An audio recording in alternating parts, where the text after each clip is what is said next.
One. It's the Super Mario Brothers 3, I think. That's the three of us. That's the three of us, clearly. And this is our super show. I'm actually a Wario brother. Brothers and Pullman's a game. We're not like the others who get all the fame. So we are here to talk about the 2D Mario games that have come out now that we've gone through. I think we've had enough time to let Super Mario Brothers Wonder Super Mario Wonder. It's not called Super Mario Brothers Wonder. I don't know why I keep calling it that. But is it actually not? It's just it's Super Mario Wonder. Damn. Okay. Yep. You know, the more you know. So, no, I'm seeing Super Mario Brothers Wonder on Wikipedia. I think it's that we keep accidentally calling it New Super Mario Brothers Wonder. Is it Super Mario Brothers Wonder? Yeah. That's what Wikipedia is saying. And Google. And Nintendo. And what does the box art say? The box art says Super Mario Brothers Wonder. Oh, you're right. God damn it. We're already Mandela affecting Super Mario Brothers Wonder's title. It's not even Congratulations, Cloud. I hope you cut all of that. Probably not. I hope so too. Okay. I remember I'm the one that's editing this one. We'll see. We'll see. So now that we've got Super Mario Brothers Wonder Time to Simmer, we have about a dozen and some change games, including some that you might not really think about all at first. Ever. Like games you would never ever think about. Games that no one thinks about. We are trying to keep this though to just the games that are at least connected to the 2D Mario games, but we're going to go through the actual what is considered 2D Mario games first. Now, this order was kind of core series. Core. Yes. Large quotes around core. Here we go. Small quotes around series. Yeah. Let's just jump right into the first game of this set. We got Super Mario Brothers. Wow. No preamble. No leading questions like, what was your first Mario Brothers game? We got a lot to get through. That's fair. I'm sure we can identify the game as we go along. Yeah, we'll get to whichever one was our first when we get to it. I was going to do the preamble, but then I got sidetracked by the Super Mario Wonder thing. That was the preamble. There you go. So Super Mario Brothers originally was released in... so I'm going to be doing North American releases as per usual.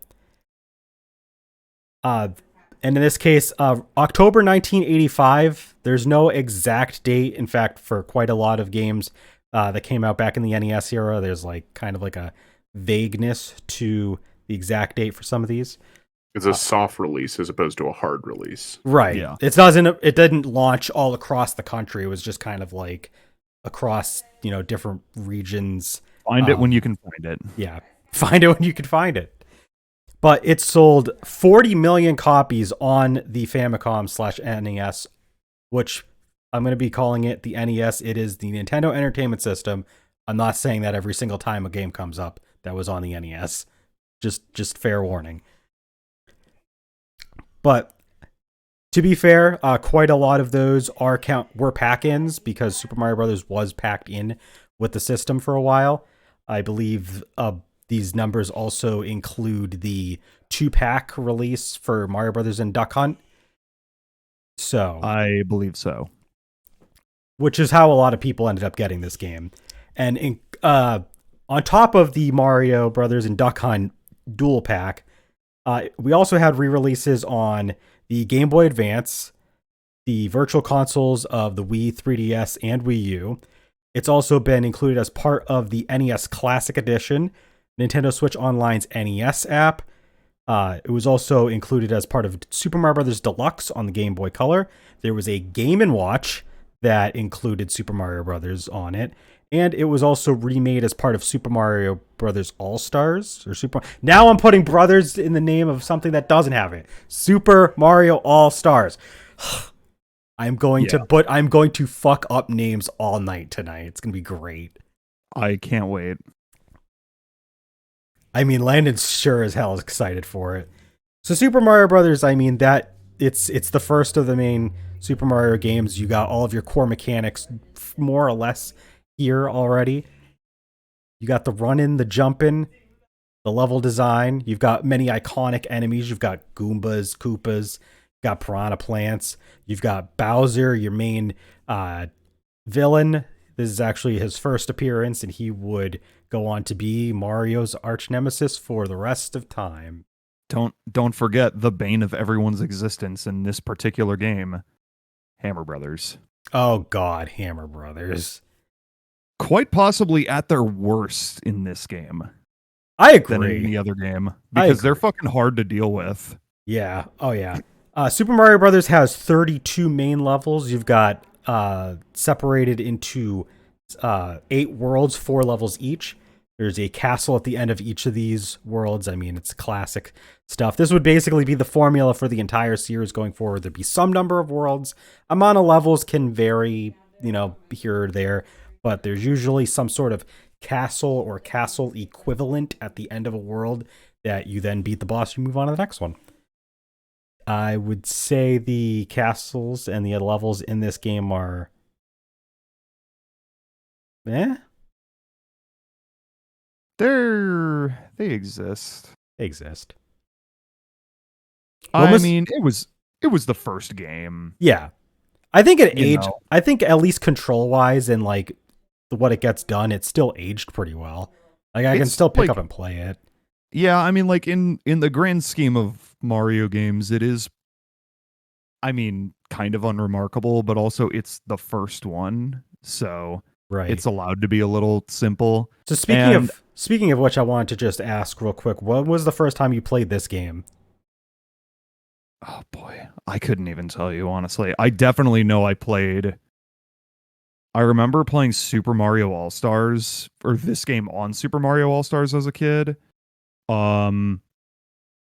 Yeah, he dropped. He said in the chat that he dropped. Okay. I'm assuming this is gonna get cut out. Yeah.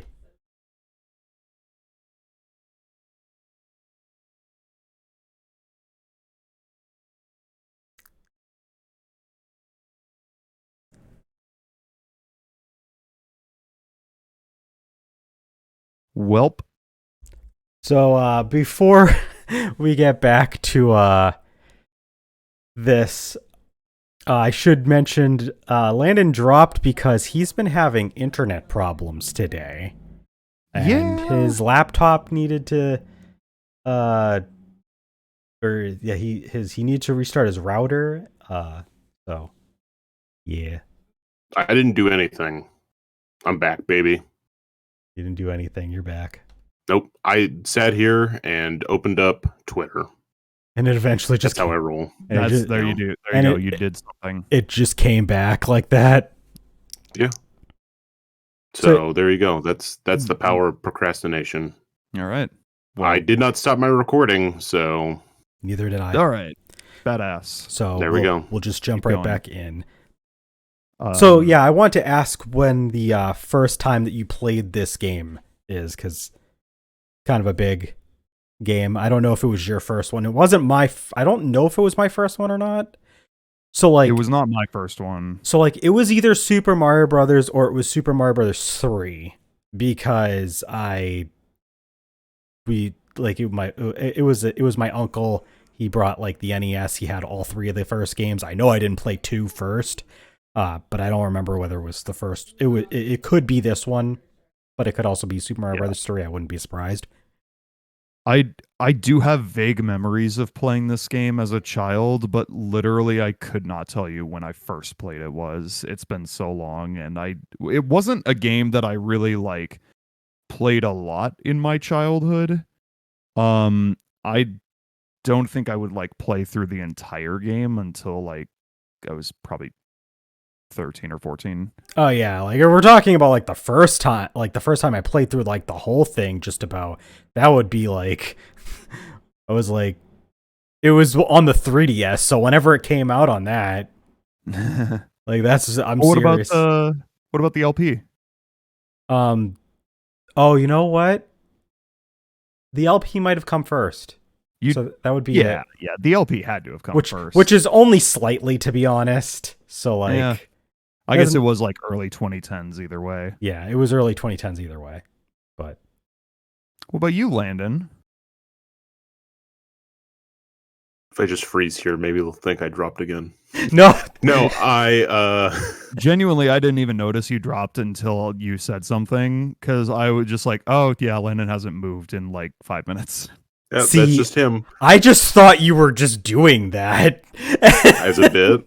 Yeah. No. So when like you ended up leaving the call, I thought like you left out of protest. I don't know why I would, but I don't know why you would either. I believe the first time I played Super Mario Brothers, the first one was the deluxe release. I like borrowed someone's Game Boy and like was playing it on probably like a family trip. Okay. So I remember the level select screen, like okay, when that would appear and stuff. So I believe that was the first iteration. Mm-hmm. As far as the first time I completed it, it was probably the 3DS release. Okay, so I don't feel as embarrassed then, because that's don't, because the game gets fairly challenging the further you get into it, and it's some of it's just bullshit. I want to say some of those later levels, like 8-1, I think is like the most bullshit level of the entire game, in my opinion. That's the one that like actually really has hard emphasis of the Hammer Brother placement, and it's just that's a tough one. It's really for tough. Sure. Like Jack was mentioning how like Hammer Brothers are an iconic enemy in this game, especially like at their worst, and like that level. That level does it. I will say, for overall thoughts on the first Mario, Super Mario Brothers, that is, not the first Mario. But as far as Super Mario Brothers goes, it definitely is a game that released in the 1980s. But out of a lot of games that released during this era, it still is very functional. Yeah. And it is solid. It's definitely the bar that you could easily like compare a lot of these games that we're going to talk about like against, and how well they do the formula. It's a really good blueprint, because it's pretty much the blueprint for most of the games on this list. Yeah. Even the weird shit we're going to get into, like this is the print to go against. Yeah. Right. Like, I mean, it is like there's a lot of games that take heavy inspiration from like two particular games coming up later on, and it's pretty obvious which two those are. But I mean, all of them still stem back to this game in some form. Yeah.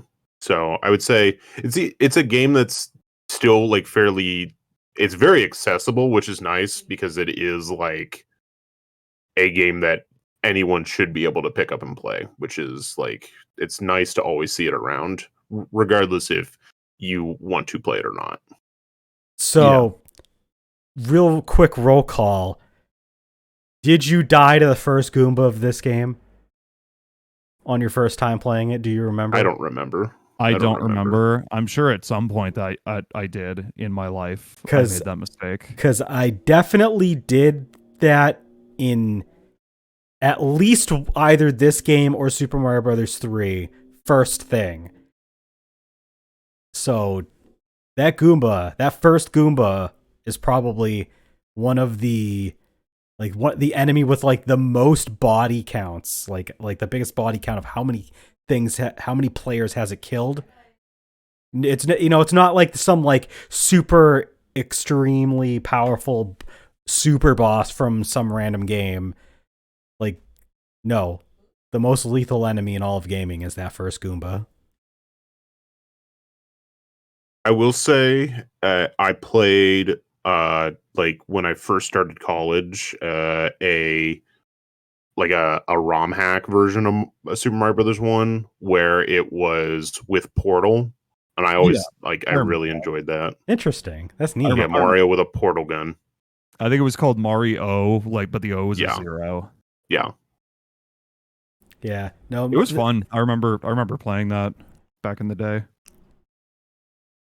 I I don't know if I've played any like hacks of honestly any of the Mario games to be frank. I might have played uh a hack of Mario World at some point, but that's about it. Anything else we want to talk about when it comes to? Oh, you know what? I will say so. Like, I think that the overall structure for this game is is pretty well rounded. I think it does a decent enough job of uh basically just pitching the blueprint, like Jack said. But I do have a few faults with this game. I think my major problem with this game is that the scrolling, it doesn't let you go backwards. So like when you continue along the pathway of any level, Yeah, everything behind you, you just you cannot are go back. You're locked everything in. behind you is a point of no return. It really is. And this is the only game that I know of, at least, that does this. Maybe Lost Levels, which is our next game we'll talk about. But I haven't played enough Lost Levels to remember. So spoiler alert for that one. Jack, did you have any final thoughts though on Super Mario Brothers or NES?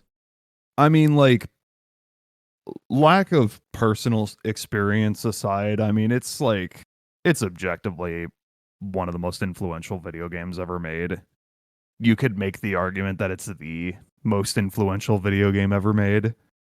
Um, I mean, you know, it's fucking Mario Brothers. Yeah, it's fucking Mario Brothers. Yeah, No, it's Super Mario Brothers. Mario it's Brothers is a different game. True. true. It's It's fucking Super Mario Brothers. It's Super fucking Mario Brothers. And Super Mario Brothers did so well that they decided to release a sequel, because that's usually what happens when something does well, they make another one. But in Japan, this sequel was really fucking hard, so we didn't get it originally. Originally released in North America, remade as part of Super Mario All-Stars on August 1st for Super Nintendo Entertainment System. From here on out, I will call that SNES. Super Mario Brothers: The Lost Levels. It would have an originally release on the Famicom Disk System and sell about 2.5 million copies on that. And it has been released as part of Super Mario All-Stars. As already said, it was also re-released more in its original form, although suffering from screen crunch, with Super Mario Bros. Deluxe on the Game Boy Color. You had the original release also on the Game & Watch, Super Mario Bros. Edition, for Game & Watch for that. You can also play it on the Nintendo Switch Online NES. And it was also released on Virtual Console for Wii, 3DS, and Wii U. So, The Lost Levels. Oh boy. Hey, Landon. How much experience do we have with the Lost Levels? Hey, Landon, remember when we played this? You mean we booted the game up and I think died at the first obstacle and then turned the game off? No, we played more than that. Wait, We made it through like the first 2 levels, if that, and turned the game off. nah. I mean, I'm not misremembering. We definitely played this though, right? We played it. We definitely did not beat it. No, we didn't beat it. We definitely got like a decent chunk of the way in and just decided fuck this. Oh, I don't even think that. I don't think we are. I feel like it was more than just 2 levels, but yeah, it sucks. I was gonna say, I definitely at most played 2 levels. I don't remember if I beat 1-1. I may have beaten 1-1 one time and then definitely quit by 1-2. There's no fucking way in hell I got far in this game. It's hard.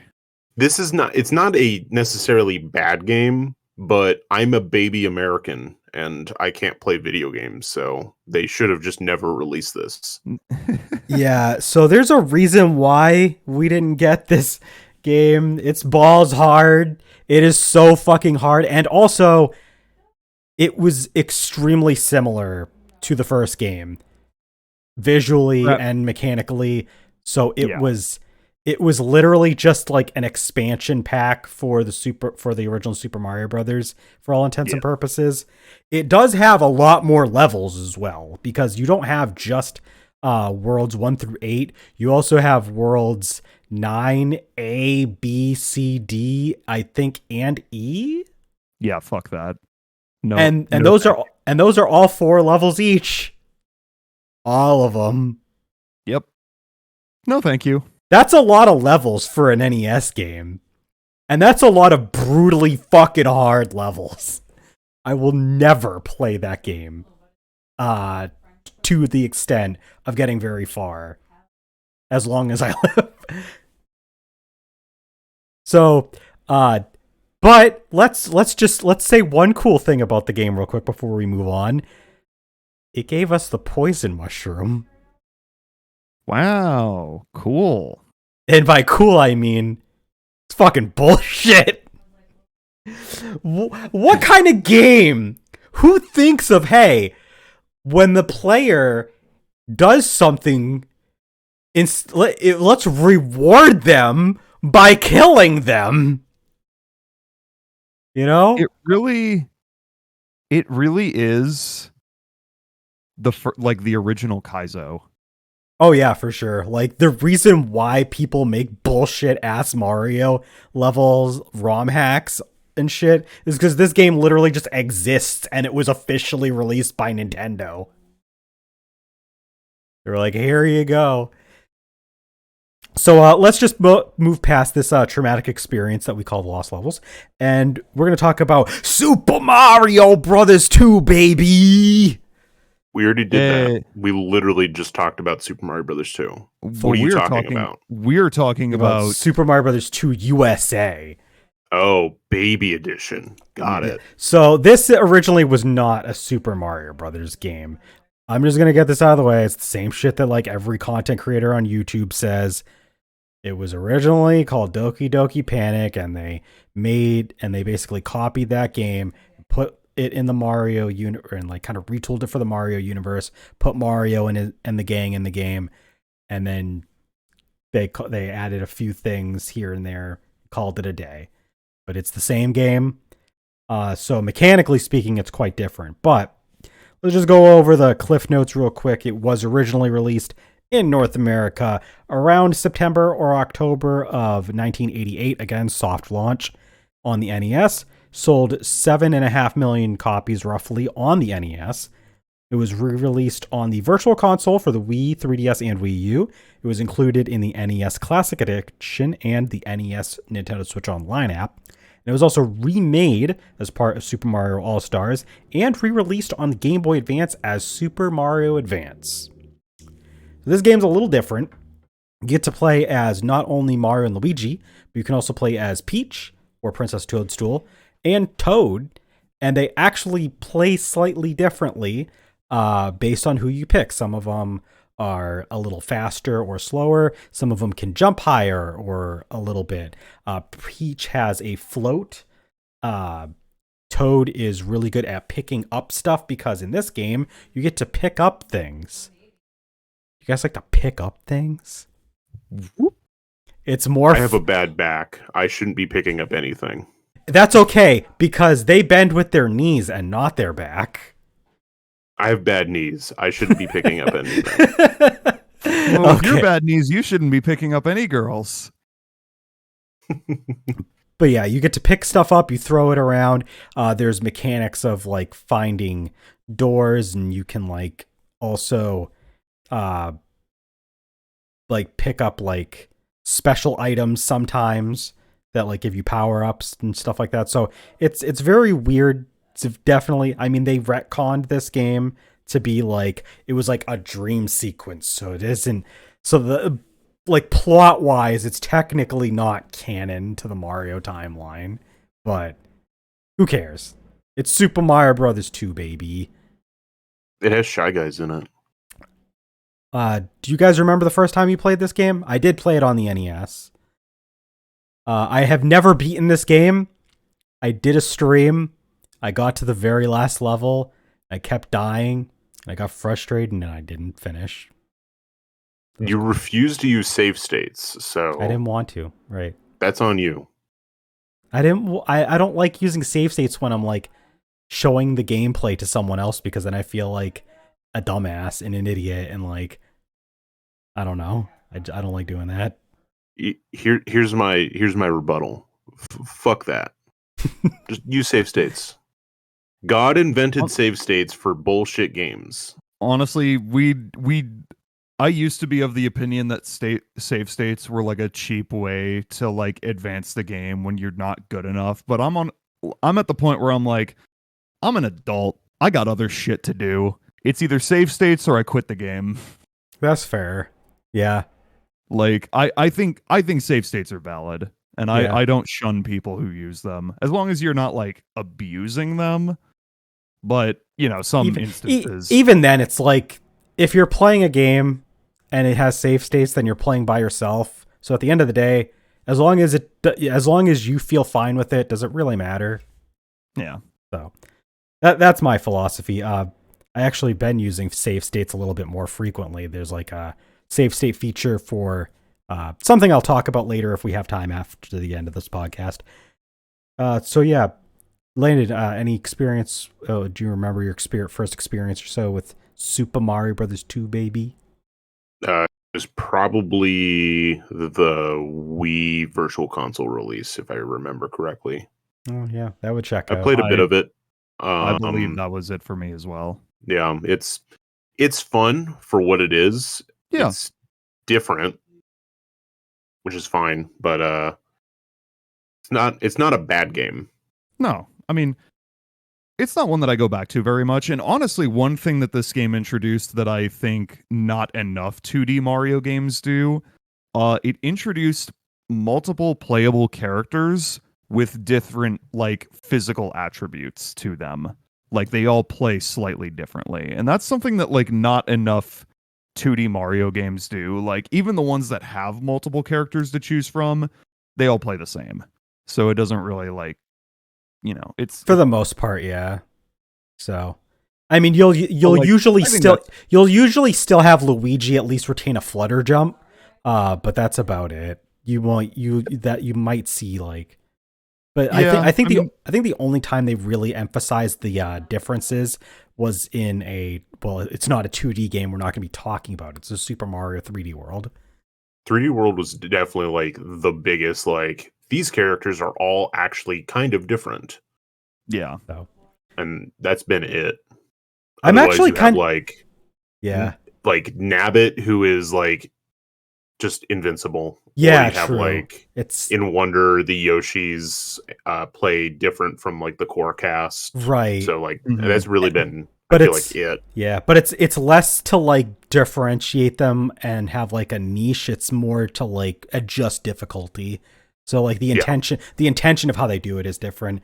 Very different. I'm actually kind of surprised. I think I have the most experience with this game out of the three of us then, because I have played it on NES. I played a friend's copy, and I did use warps, but I got very, very far in the game. Like I was pretty much near the end. And then I picked up the game a second time for on the 3DS.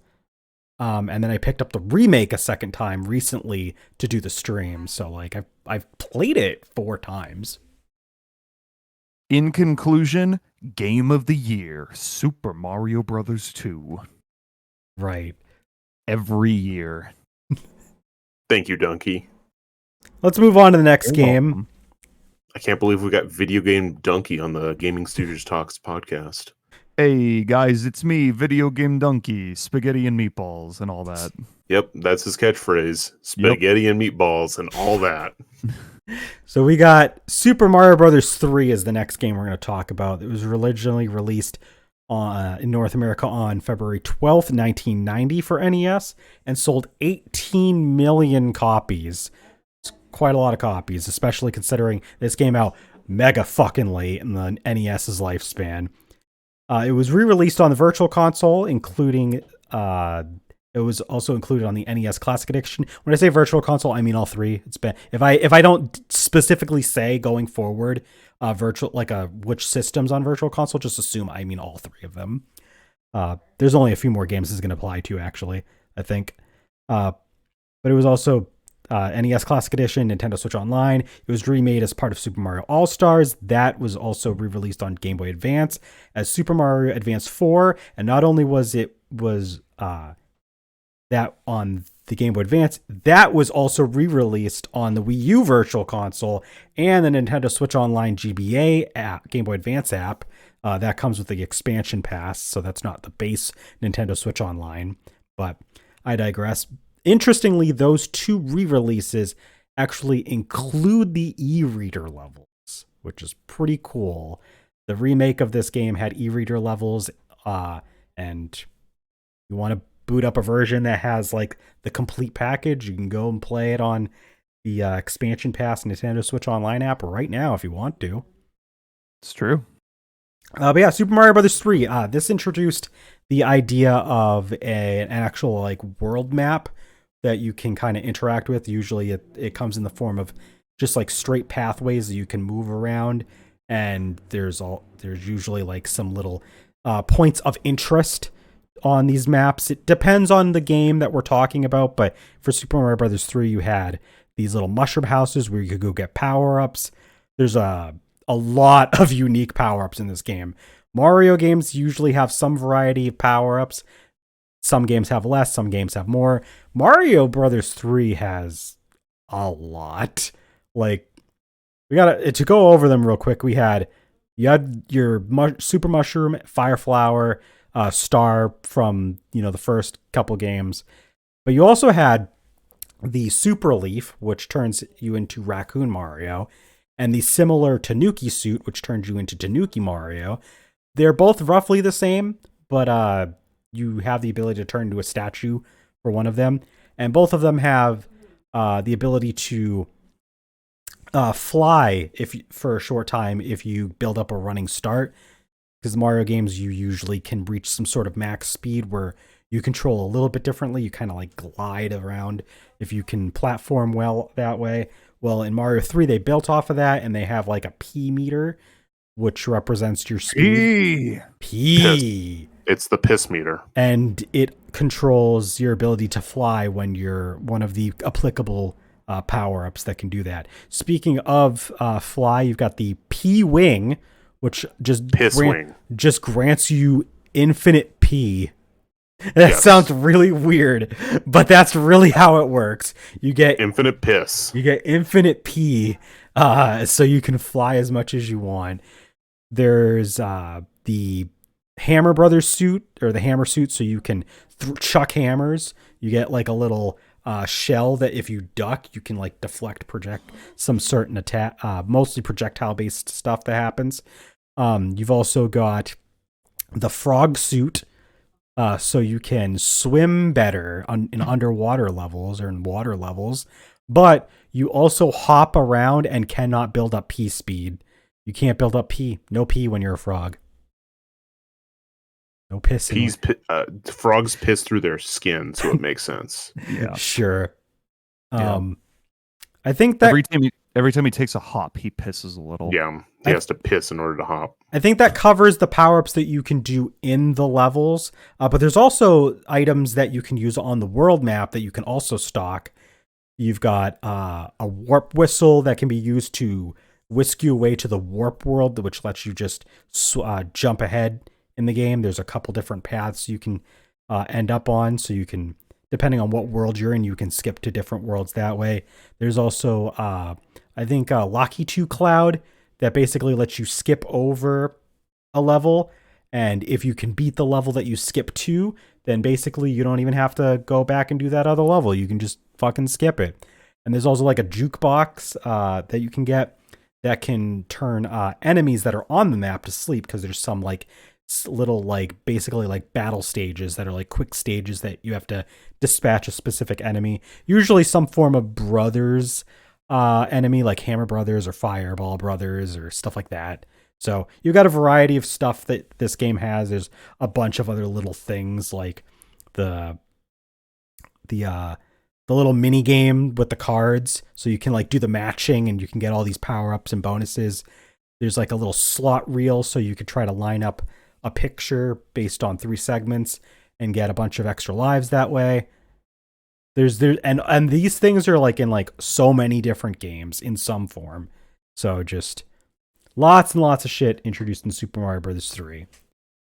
Do you guys remember the first time you played this game? I do actually. This was the first 2D Mario game I ever owned. And by that I mean specifically Super Mario Advance 4, Super Mario Brothers 3 for the GBA. And this was a big childhood game for me. I love Super Mario Brothers 3. It's not my favorite, but it is one that I have a ton of experience with, and I was really bad at it for when I was a kid. Like, I play that game now and I'm like, damn, I fucking sucked ass at Mario games when I was a kid. But yeah, I know. I mean, just the sheer amount of stuff that this game brought to the table, like whether it be power-ups or like level aesthetics or enemies or boss characters or whatever, it adds so much to the original game, the original game's formula. I mean, it's one of the best in the series, or it's regarded as one of the best in the series for a reason. Yeah, I think because of all of the things that it added, it also just kind of created a ripple effect of other things that would connect to the things they added. Like this game is known for having a ton of secrets, and those secrets allow you to occasionally do stuff with the world maps, which again, first for the series. So like, oh god, there's just so much. Like you get there's like a secret like coin ship that you can unlock. So like if you like beat a level with like a specific time or score left over, like you'll just unlock this special like ship that's just full of fucking coins on the world map, and you go chase it down and you jump in, and you're literally like on a little airship, which airships are also a first for in this game, which would be used many times across the series. And there's just a boatload of coins on them, and a lot of later games would have some like sort of really cool secret that just rewards you with a crap ton of stuff just for doing it. So just, this was my the first Mario game I actually have memories of playing. So that's why I think it might be my first Mario game, but it might not be. But it's definitely the first one I have a lot of memories of playing. I got really good at this game. And like, this was the first game I got good at, and I was like 7 or so. I was definitely 5 or 6 when I first picked it up. But like, I would keep going back to this game when we had an NES, and I would play it. I remember like I was definitely single digits years old, and I actually was good enough at this game that I had like 50 some odd lives in World 5. I didn't beat the game though, because I lost all of them on World 8 at one point. That was really cool. Hell yeah. I didn't beat the game when I was a kid. I would come back to it on the Game Boy Advance, and that's when I would beat the game for the first time, and I 100% the game. I still have that file from 20 years ago to this day. I think it took me a few years though, because I first got the Super Mario Brothers 4, or Super Mario Advance 4 rather, Super Mario Brothers 3. I believe it was like one of the first games I got after I got a Game Boy Advance SP. So I upgraded to the SP, and then I got this game. And I remember just playing the hell out of it. And it was one of like the most defining games I had played all the way start to finish. Before the DS, I would get a DS a few years later. So it was like a huge, huge game for me. It's no surprise this game in some form is my favorite Nintendo game. My favorite Mario game. Just iconic game for me. What about you, Landon? I hate this game. This game sucks. We've played through this game together a couple times. We did. I think the first time I played this game was probably the Game Boy Advance release. I don't know. I never owned it, but I vaguely remember playing the Game Boy Advance release for both this and World. But I believe the actual like first time I owned a copy was the Wii Virtual Console version. And then I think the first time I really actually played the game was when Jack and I streamed it.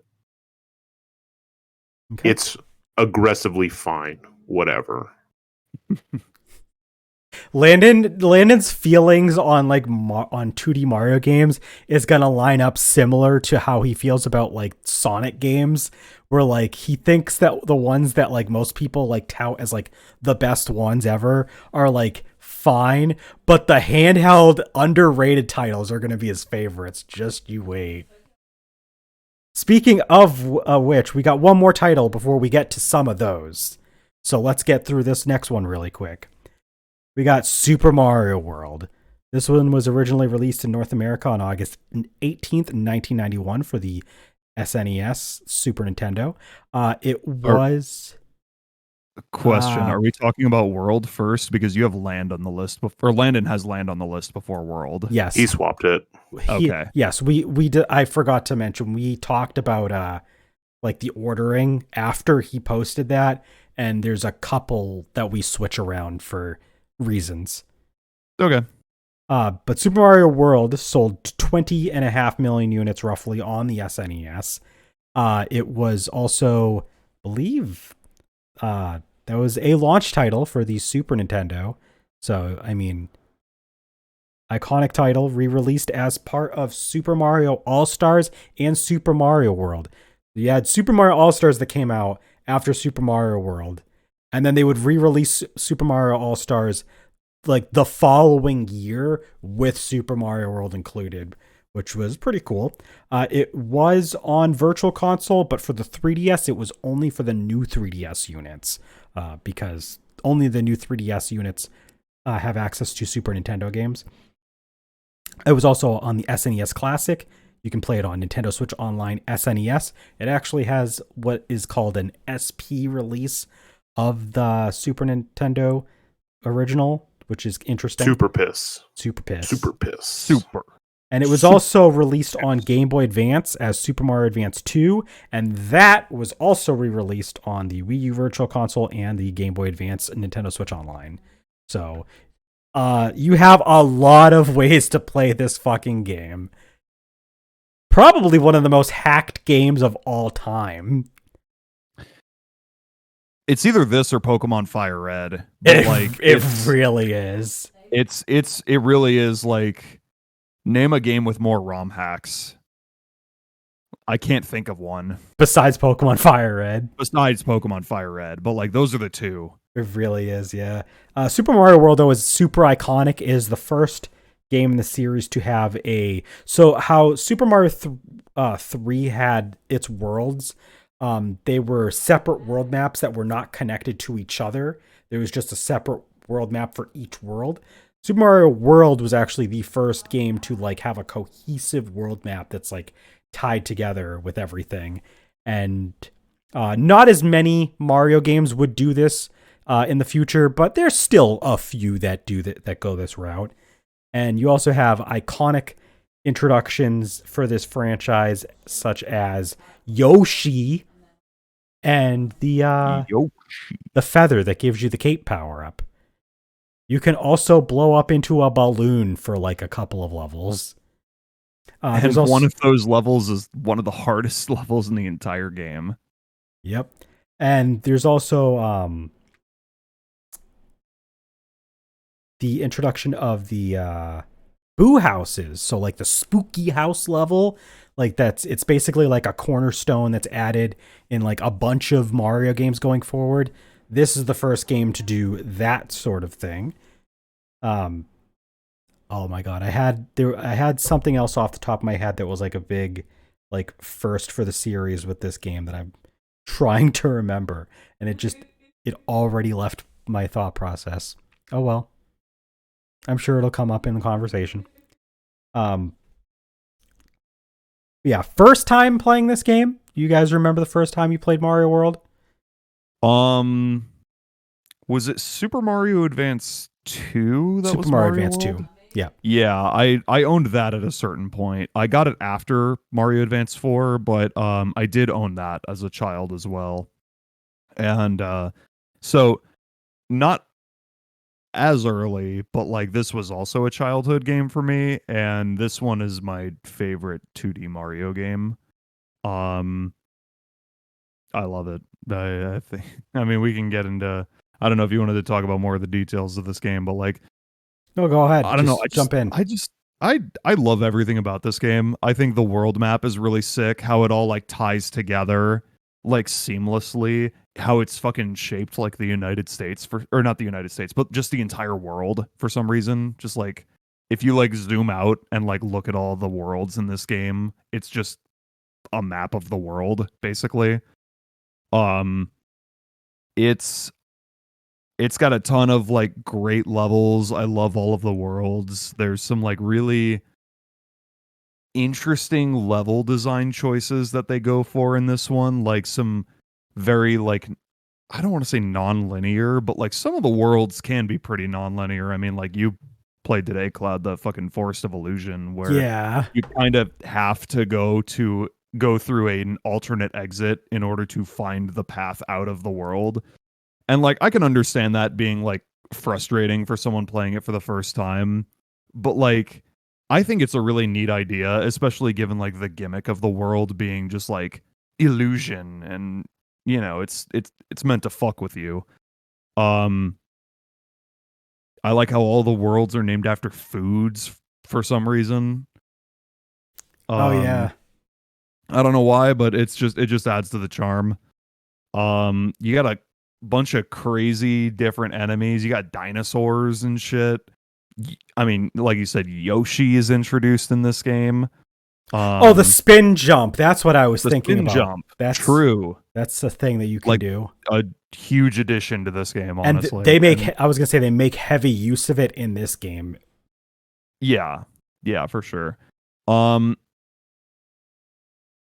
Yeah, I don't know, man. I mean, like I love the soundtrack in this game is fucking fantastic, and literally every song just uses the same melody over and over again. Yeah, it's the same like And leitmotif, and they managed to just like mash it up.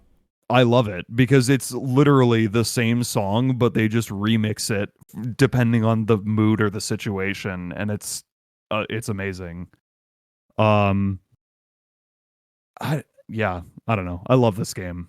They're like I could nitpick some things about it. Like I wish there were more like secret areas available or that it was like easier to get like power-ups back, but like I mean aside from that, it's a timeless, honestly. But I'll say my first time playing this game was on the SNES when I had my own SNES. Originally, I didn't get very far because, as Jack was alluding to, I got stuck in the Forest of Illusion. God fucking damn that world. Like, it's not, like, hard. It's just, like... It's confusing. Yeah, it's confusing, and, like, when you're a kid playing a video game where, like, typically you just progress through the game normally, and if you do good, then you eventually can beat the game, right? Wrong. That's not how this game works because you have to find and go out of your way what is usually optional stuff in order to actually beat the main game because of how they structure that world. Now, I don't really have a vendetta against that though. In fact, this game actually, I kind of disagree with one thing you said. Well, I mean, actually, it's not really disagreements since you said it was more of like a wish that you had. But I find this game actually has more secrets than a lot of Mario games do. Oh no, there are a ton of secrets. Like, I'm talking specifically like the super secret areas where it's basically just like you get a free power up if you visit it. Oh, like, okay, yeah. There's a shitload of secrets in this game, like more than enough, honestly. Yeah, like there are so many like alternate like a good way to know on the world map, if you enter a level and it has a small dot, that means it has one exit. If it's a big dot, multiple exits. What's the difference between the ones that are yellow and red? Because there's some that are just regular yellow, and then there's like others that like flash red. Are they all the same size, or am I misremembering and it's actually color and not size? No, there's both. There's both. Okay. So like you were right about the size one.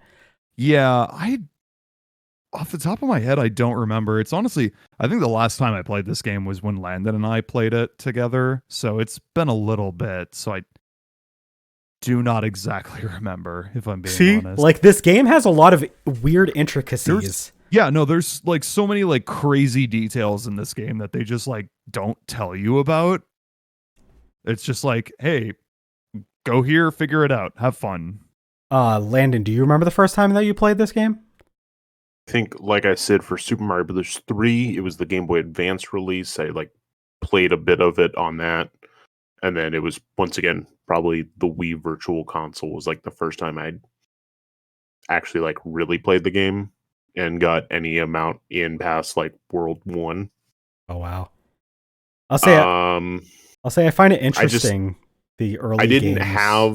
I did not have access to an NES or a Super Nintendo growing up. Okay. So it is not surprising at all when you think about it like that. Yeah. Like, just if you don't have those systems, like, you just don't really have access to some of these games. Not that I didn't play them, but like, if I don't have regular access to something, then it's like, I don't even think about this. Yeah, I think this game is okay-ish at best. It's fine, whatever. Game's trash. So it's probably not surprising that Landon said stuff like that, but I'm going to say that I'm torn on this game. There's aspects of it that I think are really cool. Like Jack said, there's a lot of different secrets to discover, and that makes this game really interesting to go out of your way and find those secrets. I think it controls pretty damn good. I don't like the fact that there's not as many power-ups as in Mario 3 because I'm a sucker for like the huge variety of power-ups you have in that game. But I do like the what you have at least. You do have quite a few options between Yoshi, the cape, the fire flower. They do give you one reserve slot, and unlike in Super Mario 3 where like you got a bunch of slots that you could use, but you could only use those items on the world map before going into a level. Here you can actually access that power up, that the one reserve slot you have at any time in a level, so you can actually just get the extra power up that you need right then and there. That's actually something that quite a few Mario games after would use, so that's a very iconic thing. I like that. I originally didn't care for it, but the fact that you can use that in a level, I do think is actually really cool. And I mean, I like Yoshi; he's cool. I like the soundtrack. I think the soundtrack is really fun, but I don't particularly like some of the level designs.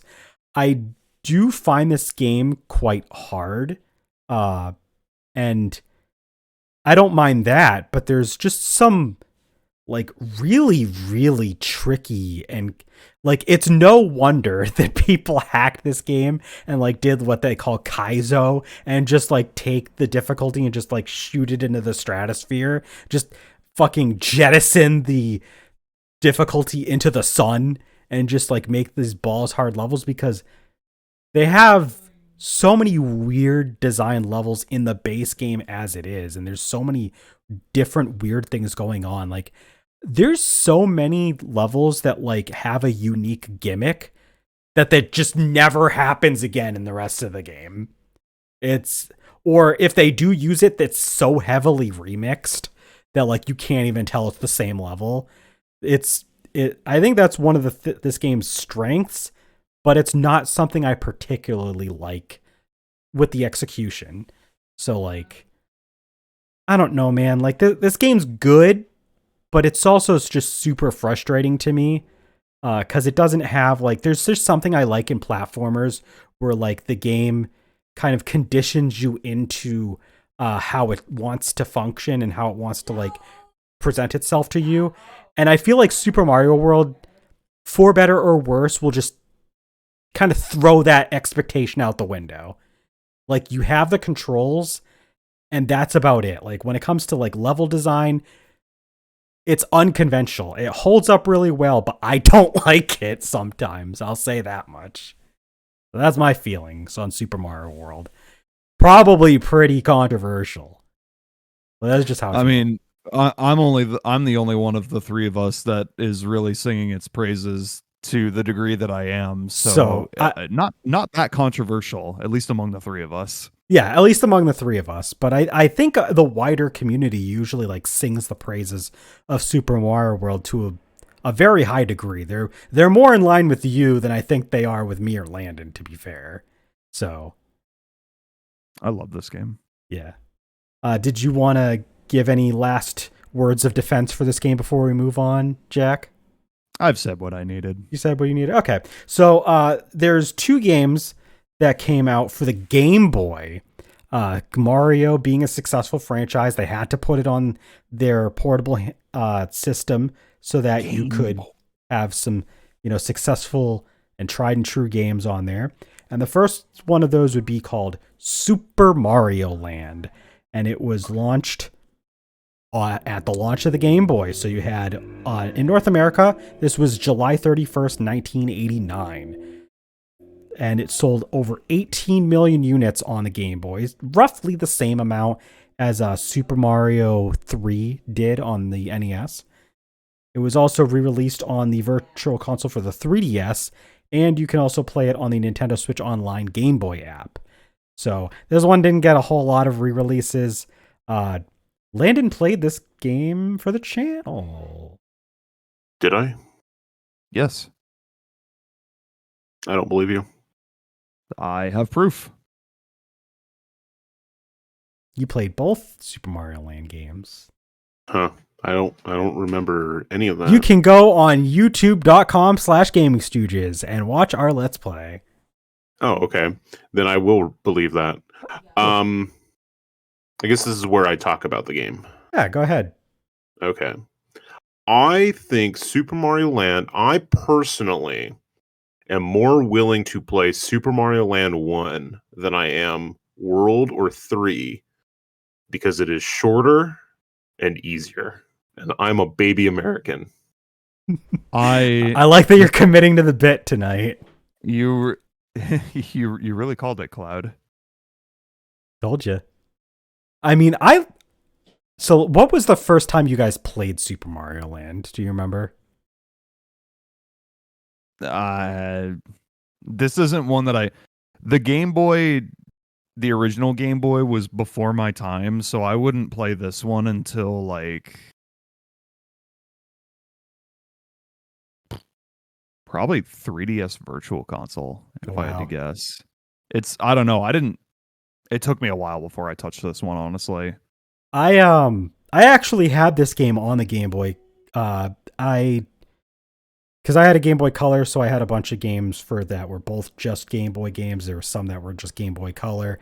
But Mario Land was one that I had. I don't remember if I owned it permanently or if I was borrowing it long-term from a classmate for a while.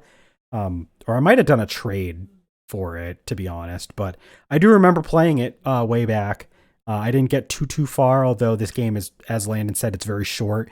It doesn't have a whole lot of levels. It's actually even shorter than the first Super Mario Brothers game. It's like 4 worlds. It's 4 worlds. So yeah, it's also the real reason why Landon likes this game is because this is the game that introduces Daisy. It is. Don't spoil it. Daisy is in this game. She debuts in this game. Yep.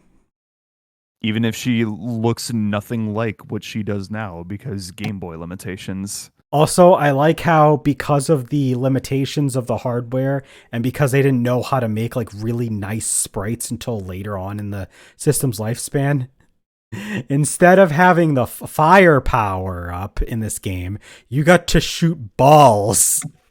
You threw balls at stuff instead of the ball power up. Yep. Landon, how do you feel about shooting balls in Super Mario Land? I love shooting balls. That shit sucks ass. It just bounces for a little bit and then it disappears, and you can't hit anything with it. It's a beautiful power up. Love it. It's better than the suite of power ups that's available in New Super Mario Brothers for the Nintendo DS. Damn. Well, we'll talk about that one later. Yeah, Super Mario Land. It's short. It's fun. It's pretty cool. Yeah. I don't think it's definitely not the best Mario game. It is, especially because we're going to talk about a game that does everything this game did 1,000 times better. By just simply like being an iteration on the Mario design for Game Boy, but I think it is fun. Yes, Super Mario Brothers 3 and World are much better games. It's just a personal, I just rather would. This is a game that can easily be picked up and played. That's all. Yeah. Yeah. Let's talk about the better game though among the two. We had Super Mario Land 2, 6 Golden Coins. That was originally released in North America on November 1st, 1992 for the Game Boy, and it sold over 11 million units, so it sold pretty well. It would also be re-released on the 3DS Virtual Console and on the Nintendo Switch Online Game Boy app. Now, I will say, my first time playing Super Mario Land 2 was not until the Nintendo Switch Online, or not Nintendo Switch Online, sorry, the 3DS Virtual Console. I never touched this game as a kid. I didn't either. So it was my first time playing on the 3DS. Now, we did do a Let's Play. Unfortunately, the person who Let's Played it had to get up for something. But Landon did play Super Mario Land 6 Golden Coins for our channel. So, Landon, did you want to tell us about the Let's Play for Super Mario Land 2, 6 Golden Coins? Go watch it? Go watch it. I mean, or don't. I don't know. I don't think it holds up, probably. Actually, that was one of our later ones, so it probably doesn't hold up at all. I like this one. I actually really like. We've talked about this game before. We've done platformer rankings and Mario game rankings, and this one I feel like it is a legitimately solid Mario game. And that's despite being a Game Boy, just a Game Boy game. It has very fun world aesthetics. Yeah, tell us about the world variety, because it's really interesting. You go to space, there's a space zone. There's a space zone. There's a zone that's modeled after Mario himself. Yeah, there's Mario Mario Zone. Mario Zone. You could even call it the Super Mario World. Yeah. There's a toy. I think it might be tied in together. It's the toy world. Yep. There's a haunted graveyard area that you go to. Yeah, there's a cool variety that sometimes you get to see, but I feel like this one was even more different than its contemporary console versions 3 and World. So it does a lot of stuff while also being easier and shorter than 3 and World, and that's all I care about. Is I'm a big baby. So I will say I want biggest baby. I want to go back to finish this game. I got really far in it. I don't remember exactly how far, but I think this game is extremely underrated. When people talk about Mario games, almost nobody fucking talks about Super Mario Land 2. And yet this game, I actually think I like this game more than Super Mario World, if I'm being completely honest. I actually really fuck with this game. Like, Who are you, Landon? yeah, like Super Mario Land 2 is probably up there for me when it comes to like 2D Mario games.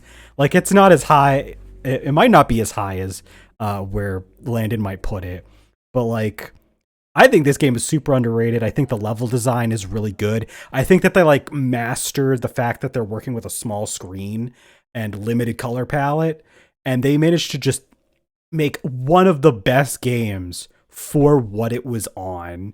Like, I never feel like this game is suffering from being on the hardware that it is. They had all of that planned out. The levels are designed so you don't have these blind leap of faiths most of the time, and just the power-ups and everything are made to work with the confines.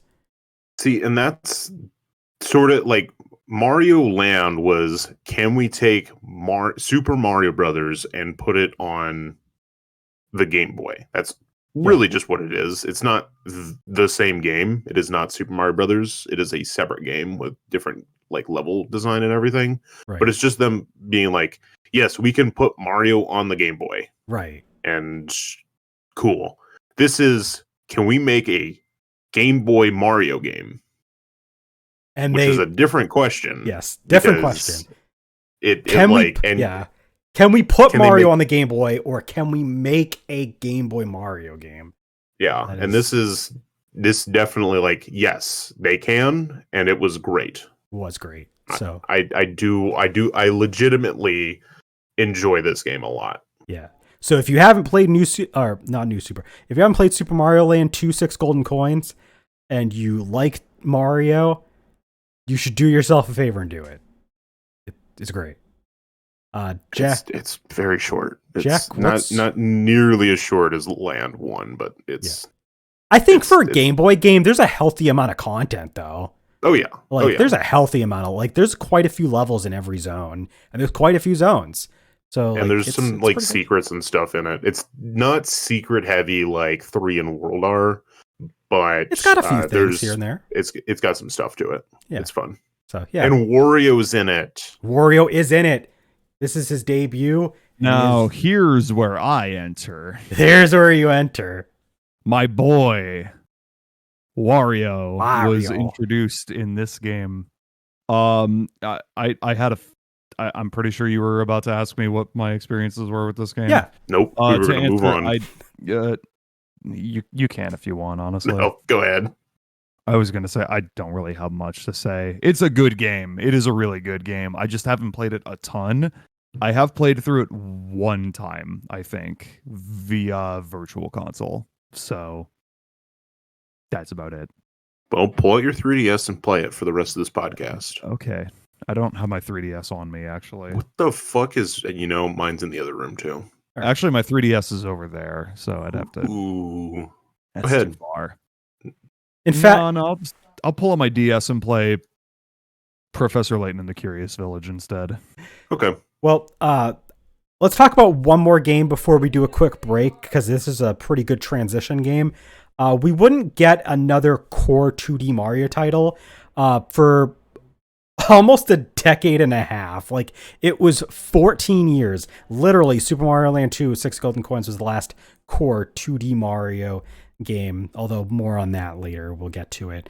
And we wouldn't see another one starring Mario until New Super Mario Bros. For the Nintendo DS, which was released originally in North America on May 15th, 2006.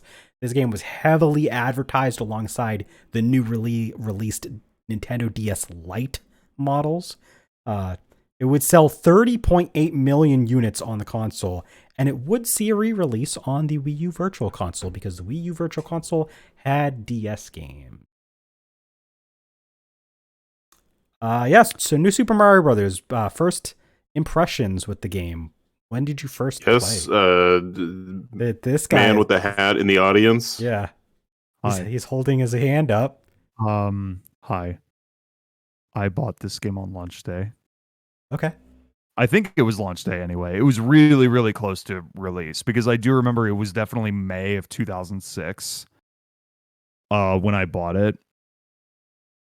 I was I had either just finished the school year or I was like very close to finishing the school year. I remember because I got it for my mom bought it for me because she would like back when I was a kid, she would like buy me a video game if I got good grades. So I'm like, hell yeah, brother, hook me up with new Super Mario Brothers.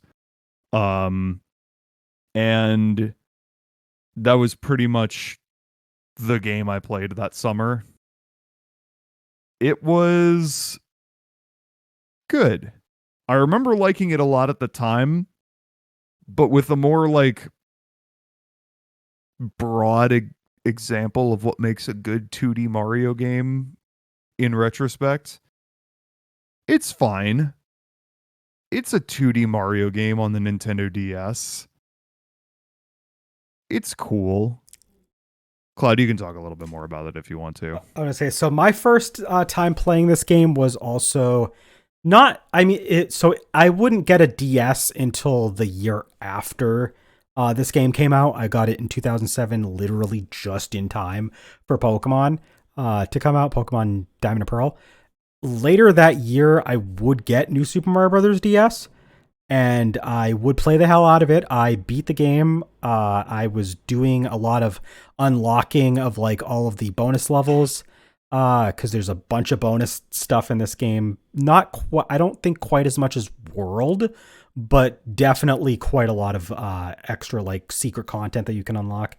So this game has an interesting variety of power-ups. So you have the return of the Super Mushroom, Fire Flower, the Star, but you'd also had the Mega Mushroom. That was the like big advertised thing that you could unlock, where he just grows gigantic and he can just ram through most of a level just by walking, and you can fill up a meter and you can get a bunch of extra lives and stuff for that. So that's pretty cool. But you'd also had the mini mushroom, where you literally just become like microscopic and you can fit into tiny little holes in the levels. And you also have like a floatier jump and could run across water because of how small and light you are. So that was a pretty cool power up. And then there was also a blue shell that Mario would like get inside of, and then if you run and get enough of a momentum, he'll just start spinning in the shell rather than running. So, and that can allow you to like ricochet off of stuff and like reach areas that you might not be able to reach otherwise. It also allows you to attack while just having momentum. So it's pretty interesting, the amount of power-ups that you have access to. They make heavy use of unlocking extra areas with the mini mushroom in particular. Bowser Jr. is the main antagonist of this game for the most part. He's not the final antagonist, but he's the main one. And because of that, you'll see a lot of weird like boss fights that like Bowser Jr. is like messing with you through, like. And the level design and for the most part is very like pretty like by the numbers plain. You would, except for when they like incorporate stuff like the mini mushroom, I think like a lot of it is very standard Mario fare. But at the same time, I do just think this game just does a good job with it. Like it is very fine, good, but like it's so well executed that it's like it's hard for me to explain. It's like to do something aggressively fine, but do aggressively fine extremely well. I don't know how that makes any sense. No, but I totally get what you mean, and that I feel like perfectly describes this game. It's very competently made. Yes, like I think that's what I'm trying to say. Like level design wise, this game is like, it's a well put together game.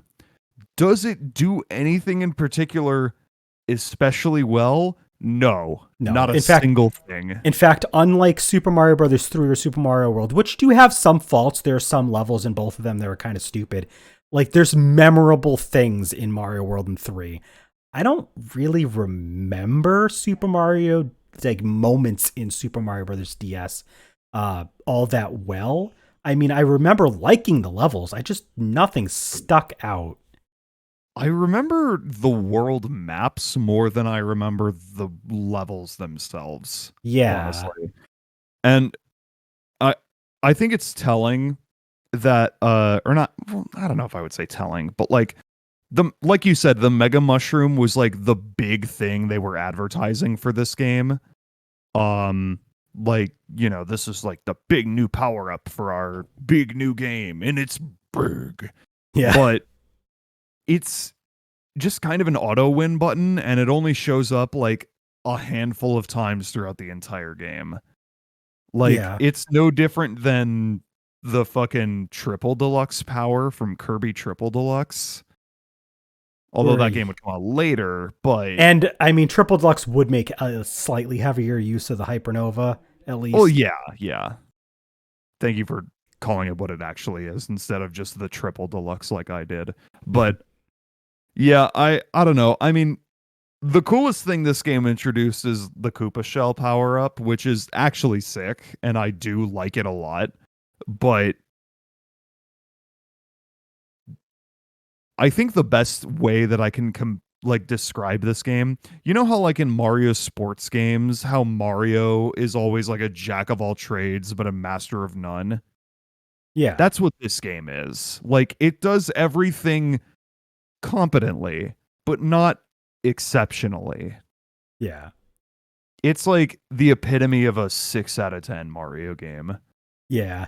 I mean, that said, like, I still, because of how solid it is, I still like this game quite a lot. In fact, Yeah, no, I mean, like I like this game too. Like, even compared to like the grand list of like 2D Super Mario games, I still like it quite a bit.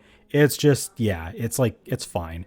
But it would end up having a style that would be used for quite a lot of games moving forward. But with that, let's just take a quick break before we get to those.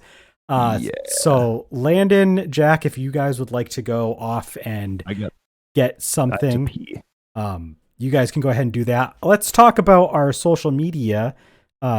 We've got a Patreon, patreon.com/GamingStooges. You can go there and donate $3 or $6 a month to be a silver or gold stooge. And $3 tier, you've got access to our polls, so you can help decide the content that we make in the future. We also, this usually involves streams, but it also is podcast ideas. It's also like just other topics that we can do. But if you get the $6 tier, not only do you get that, but you get a special shout out every month. And we've got a shout out for Pixel Vixen. Obviously, she's been supporting us at the Gold Stooge tier basically forever. So thank you specifically to Pixel. And she also has access to a bunch of unique exclusive content that is only on Patreon. We have tabletop games where we do role-playing stuff like Pathfinder. We did a few different sessions of Delta Green. We have one going on right now, actually, for that. We have a bunch of tier lists, and we have a bunch of other cool stuff. Our very first exclusive content was like us showing off like aspects of our game collection. So, I mean, there's a bunch of really interesting things actually at this point on our Patreon. If you want to check out exclusive stuff, we've got a Twitch. We are doing a bunch of streams right now. Namely, Jack is doing Night in the Woods. We're getting ready to gear up for Spookfest. As the time of this podcast, we're at the end of September, so we're going into October. So we got some spooky stuff in store for that. And yeah. So we got Landon back. I saw you with some Tillamook. I have the same French vanilla container that I've had for the last 18 months. The same one. It was either this or the same Huckleberry Is it time that I've to had chill? for the last 17 months. Is it So time to shill? yeah, you can chill. Tillamook? Chill Tillamook. Tillamook Creamery. It's based in Oregon. They have a tagline on here somewhere. Oh yeah, here it is. Tastes better because it's made right. Made with more cream than the other guys. Our ice cream is smooth, rich, and extra creamy. That's a dumb catchphrase. They should make it something better, like cold, hard, refreshing. Mike's hard. I think that one's Nice. taken. Yeah. Yeah. I mean, like that. It doesn't have to be exactly that, but I don't have an actual Tillamook product. I just have a beer koozie holding my Coors Banquet. I think this is a better catchphrase. Keep frozen. Keep frozen. Good catchphrase. Keep frozen. But what about the cheeses, Landon? Keep frozen. All right, so let's move on because we still got a lot to talk about. Our next game is Wait, hold on. Before you move on, you didn't really give Landon an opportunity to talk about New Super Mario Brothers. I had 0 words that were allowed to be said about the game. Do you have anything to say you about have the game anything? before we move on? Oh. 'Cause I know you think this game is aggressively bad. Oh, I have words. First, I'd I was like gonna say to reiterate. to be fair, you were starting to talk about it in other entries, so you must have a lot on your mind. The words I will start this are the words of people who have said things about this game in the past. Competently made, aggressively fine. A game. These are all words that, dare I say, idiots would use to describe this game. Wow. So This game smells bad. you- It so plays you- bad. You It's don't awful. you don't believe it's a game. It's not even a fucking video game. It's not a video If game. it's not It's a video game, what is it? a waste of time. That's what it is. Hey. I played this game when it first came out. I didn't even get to say when I played this game first. Like that's how much Cloud was like, I want to avoid Landon talking as much on this podcast as possible. Because if there's one game Listen, this for whole new- podcast, for new he is Super, going to for new have an Super Mario opinion on it. Brothers, I just wanted to follow the tradition of skipping over you. You know what? Fair. Okay, so I played this game when it first came out, and according to a save file I had on my copy of the game, I got all the way to World 8, and I guess I beat the game. I didn't remember a thing about that, because when I restarted the game, I was like, that doesn't seem right. I feel like I would have quit partway through because of how much I did not care for this game when it first came out. And so I started replaying this game this year in preparation for this podcast, just to, maybe I was wrong. And, I played World 1 and World 2, and I was like, you know what? Maybe I was wrong. This is pretty decent. And then I got into World 3, and then I unlocked the secret world, World 4, because World 4 and 6 Are optional. are optional. For some reason. Completely optional worlds. You have to be Mini Mario, and you have to kill the boss as Mini Mario in order to unlock worlds 4 and 6. Cool. Cool. Yeah. So, and at that point, I was like, oh, no, I actually don't like this game still. This game, I don't get any enjoyment out of it. The power-ups, the new power-ups especially, are a huge variety of mostly dog shit. The turtle shell in particular is aggressively okay. Mm-hmm. It is unwieldy as fuck, and so if you're trying to do specific platforming, more time... I spend more time not running with it than I do actually platforming with it, because it was just so awful to use. And to worth mentioning, but the blue Koopa shell also is one of the power-ups that you can't even stock it. There's no way to stock it in the entire game. It's hard to do that for the mushrooms, but there are a few instances where you can. You absolutely can't for the blue shell. It's not something you get from regular gameplay. It is like the bonus question mark block that goes across the overworld. That's really the only way you get it, and it's random if you get it. Mm-hmm. The mini mushroom is okay-ish as well, but it's mostly just to unlock secrets. I would say, to be fair, I like it for the optional areas it opens up, but I mean, to actually use it to go through levels is kind of no.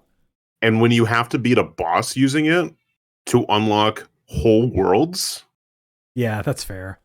And here's the thing. So the reason why that's tough is because the mini mushroom does not give you an extra hit like most power-ups do. If you get hit while you're mini, you will die. And also, your regular jump no longer kills enemies. The only way to kill enemies or damage bosses is to do the ground pound that is in this game, where you press down. So there's an extra bit of like having to make sure you position yourself properly, because that is not the same as just jumping and landing on stuff. So, Okay. Yeah. That is true. I will say there is objectively at least one mechanic that this game introduces that I think was a net positive for the franchise. Wall jumps, which were previously not in Mario games. that's fine. That's fair. I'll take that. I think I'll wall let you jumps are have that. fine. I think that it depends on how they're executed, how I feel about wall jumps. I do Now- think that DS did a decent job with them, though. I was going to say, I will say there are some people that have criticized this game specifically for being too easy because of the wall jumps, because you can just like, if you fall in a pit, you can just like save yourself potentially. But like, yeah, I mean, I still think it's a good thing to introduce to the franchise, because like there were so many fucking 2D platformers that have already had wall jumps for decades. Like look at Mega Man and Metroid. But well, I guess it would be a decade because this game came out in 2006 and is nearly 20 years old now. I was going to say the release of this game is farther away from today than it is from the launch of the Super Nintendo. It's almost, by next year, it will be as far away. Actually, no, never mind. It'll take a We're- couple years, but it is almost closer to the release of the original Super Mario Brothers. Yeah, it's 21 years after the original, whereas we are 18 years removed from this game. So it'll be a little bit before that happens, but it's almost literally in the middle. Yep. Anyway, the Mega Mushroom sucks ass. You guys already touched on what I was going to say about it. It is not a power up. It is a dressing. It is a set dressing. It's a win button. And it is executed poorly because it literally will destroy secrets. Yep, it will. So, like, it is. If you want to actively like, it is actively like you need to avoid it. Like if a lot of times. If you want to unlock secrets, you can't use it. Although if you want to be a small brain, destroy level set pieces, I guess this is for you. But yeah, New Super Mario Brothers DS is, it's fine. But it would be the foundation, for better or worse, for the next several games. So let's get into those. We have New Super Mario Brothers Wii, released originally in North America on November 15th, 2009 for the Wii, and it sold over 30 million units on the Wii as well. As Jack had mentioned and as Landon had mentioned, this is one of those games where you have multiple playable characters, although in this game they are not really different. They basically all play the same. It's worth mentioning that if you're playing single player, you can only play as Mario. You cannot choose the other characters. Yes, and as you were alluding to, you can play this game with multiple players, and it is not like in other games where, like, if you could swap between, you could take turns with two players. No, you can actually play up to 4 players, and they will all play the level at the same time. Bad fucking ass. And I will say, I don't think this game does, like, level design wise, is built for it. Was built for it. No, but that's the beauty. That's the beauty of this game. It's not built for 4 players, and that's what makes 4-player multiplayer in this game chaotic as fuck. True. And genuinely the most fun way to experience this game. Oh yeah. Like you can pick up your friends and chuck them into their deaths, and I mean, why not? Yeah. Why the hell not? I mean, you can also bubble, but and you can bubble. Yeah, you could just bubble and screw your friends over when they're doing a tricky segment. Maybe they need Oh your my help. God. You could just be like, "Nah, peace out."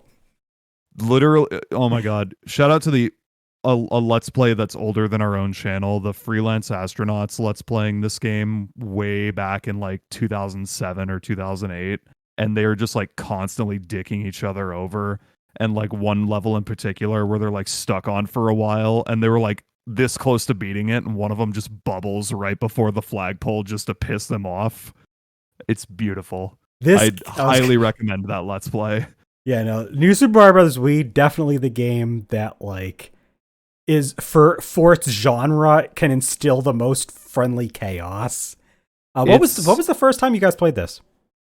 Christmas 2009. Oh, nice. This was not a launch day game for me because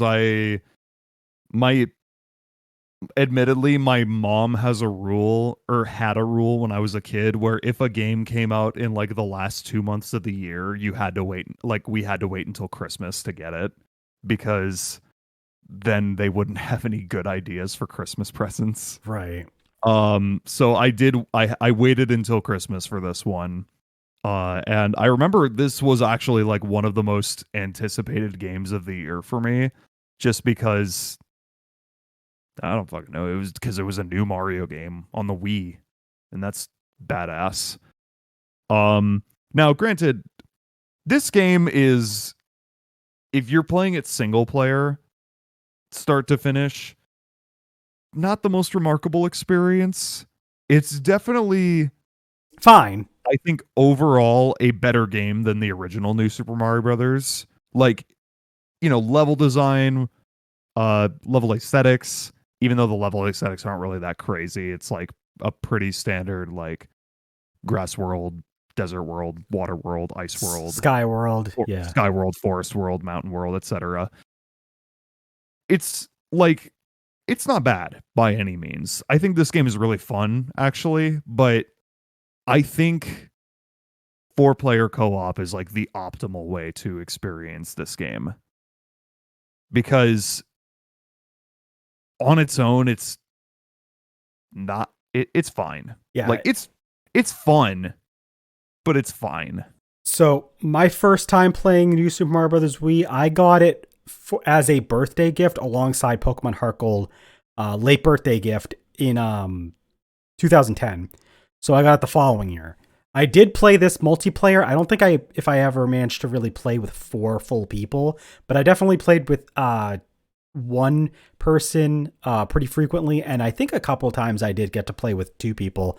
But yeah, as Jack said, it is a lot more memorable when you play with your friends, because like it's just a chaotic game. Because it's again, just level design not quite built for multiplayer, so that the chaos it brings is just fun. It's really a game that the most memorable part of the game itself is like the experience that you make with it with your friends. Yeah. So it's not quite based on like the level design that's memorable, because like it's about the same as, like, I go back and forth between whether I like this game or the DS original a bit more. But I mean, personally, I like this one more, but like I like the power-ups in this game. They're pretty simple. One of them might seem a little bit unnecessary, but like they all get the job done, and you can hold on to them like in Super Mario Brothers 3 and equip them so that you can go into levels. You have returning power-ups, your 3 mainstays, but you've also got an ice flower, so it shoots snowballs that will freeze stuff, which can make some pretty cool gameplay out of that, emergent gameplay. You also have the propeller suit. That is one of the heavily advertised ones. Like, it's on the box. You can see like Mario's in a propeller suit, which builds off of the spin jump. It's not the same spin jump as Super Mario World, but you do like a little twirl. Well, if you have the propeller suit, you actually do a spin jump that goes upwards. So like you can kind of like fly a little bit. And if you have that propeller suit and you do the ground pound, instead of just ground pounding, you actually spin down like a drill, which is pretty fucking cool. And then also they had a penguin suit, and it basically had the same abilities. It was basically like, so it only, It's just a better ice flower. it's Honestly. a better ice flower, and it has an aspect of the blue shell from DS, but it only works in the ice levels where if you get a running start, you'll actually just start sliding along the ice like a penguin. So it's pretty cool. It's a lot more situational. It is a straight upgrade from the ice flower, but it's Yeah. also a lot more rare. Yeah. So it's basically like the Tanuki suit / raccoon tail from Mario 3, where like, you know, one of them is technically better, but it's also, you're not going to find as much. So it's pretty cool though. I like the power-ups in this game. I think the levels are, like Jack said, they're like, they're fine, but you're not going to get a whole lot out of them unless you're playing them with friends. Yeah. That said, though, I do think that this game is still okay to play single player, but it's nothing. Yeah, I mean, it's nothing not crazy bad by any means. but I like it. I definitely would put it under Super Mario Land 2. So it's probably like more towards the middle, but it's fine. It's pretty good. Landon, when did you first play this game, and how did you feel about this game? I don't know, like yesterday. You did play through it very recently, actually. Yeah. Yeah. Yeah. No, like literally this year was my first time playing it. Oh, we were like, oh yeah, that's right. You played this for the podcast. we were like, we're gonna do a 2D Mario podcast, yay! And I was like, fine, I'll finally play it. I've owned this game for, I don't know, I think it was like 10 years or something, close to that. Probably like 8 years. I had this a copy, just chilling, and I was like, meh. And I will say, I obviously never played it multiplayer because I'm just a guy. From a single player aspect, it is fun. It's fine. It's what it is. Until you get to the special worlds, and then those are dog shit. Never play those. Don't play those. Not worth it. Not worth your time. Oh yeah, there is a special world that has a bunch of bonus levels if you clear the worlds that they're tied to, but yeah, they're really hard. If you collect all of the star coins in each world. Yeah. Yeah. Well, that's what I mean, but yeah. But you they're really hard. Yeah. This game, until you get to that, is fun. Which, by the way, we didn't mention, New Super Mario Bros. DS introduced those star coins. Get used to them. Yep. I will say, because now I get to go back to ranting about Super Mario Brothers for the Nintendo, New Super Mario Brothers for the Nintendo DS, and I get to tie it into this horseshit game. Why do you make saving so fucking stupid?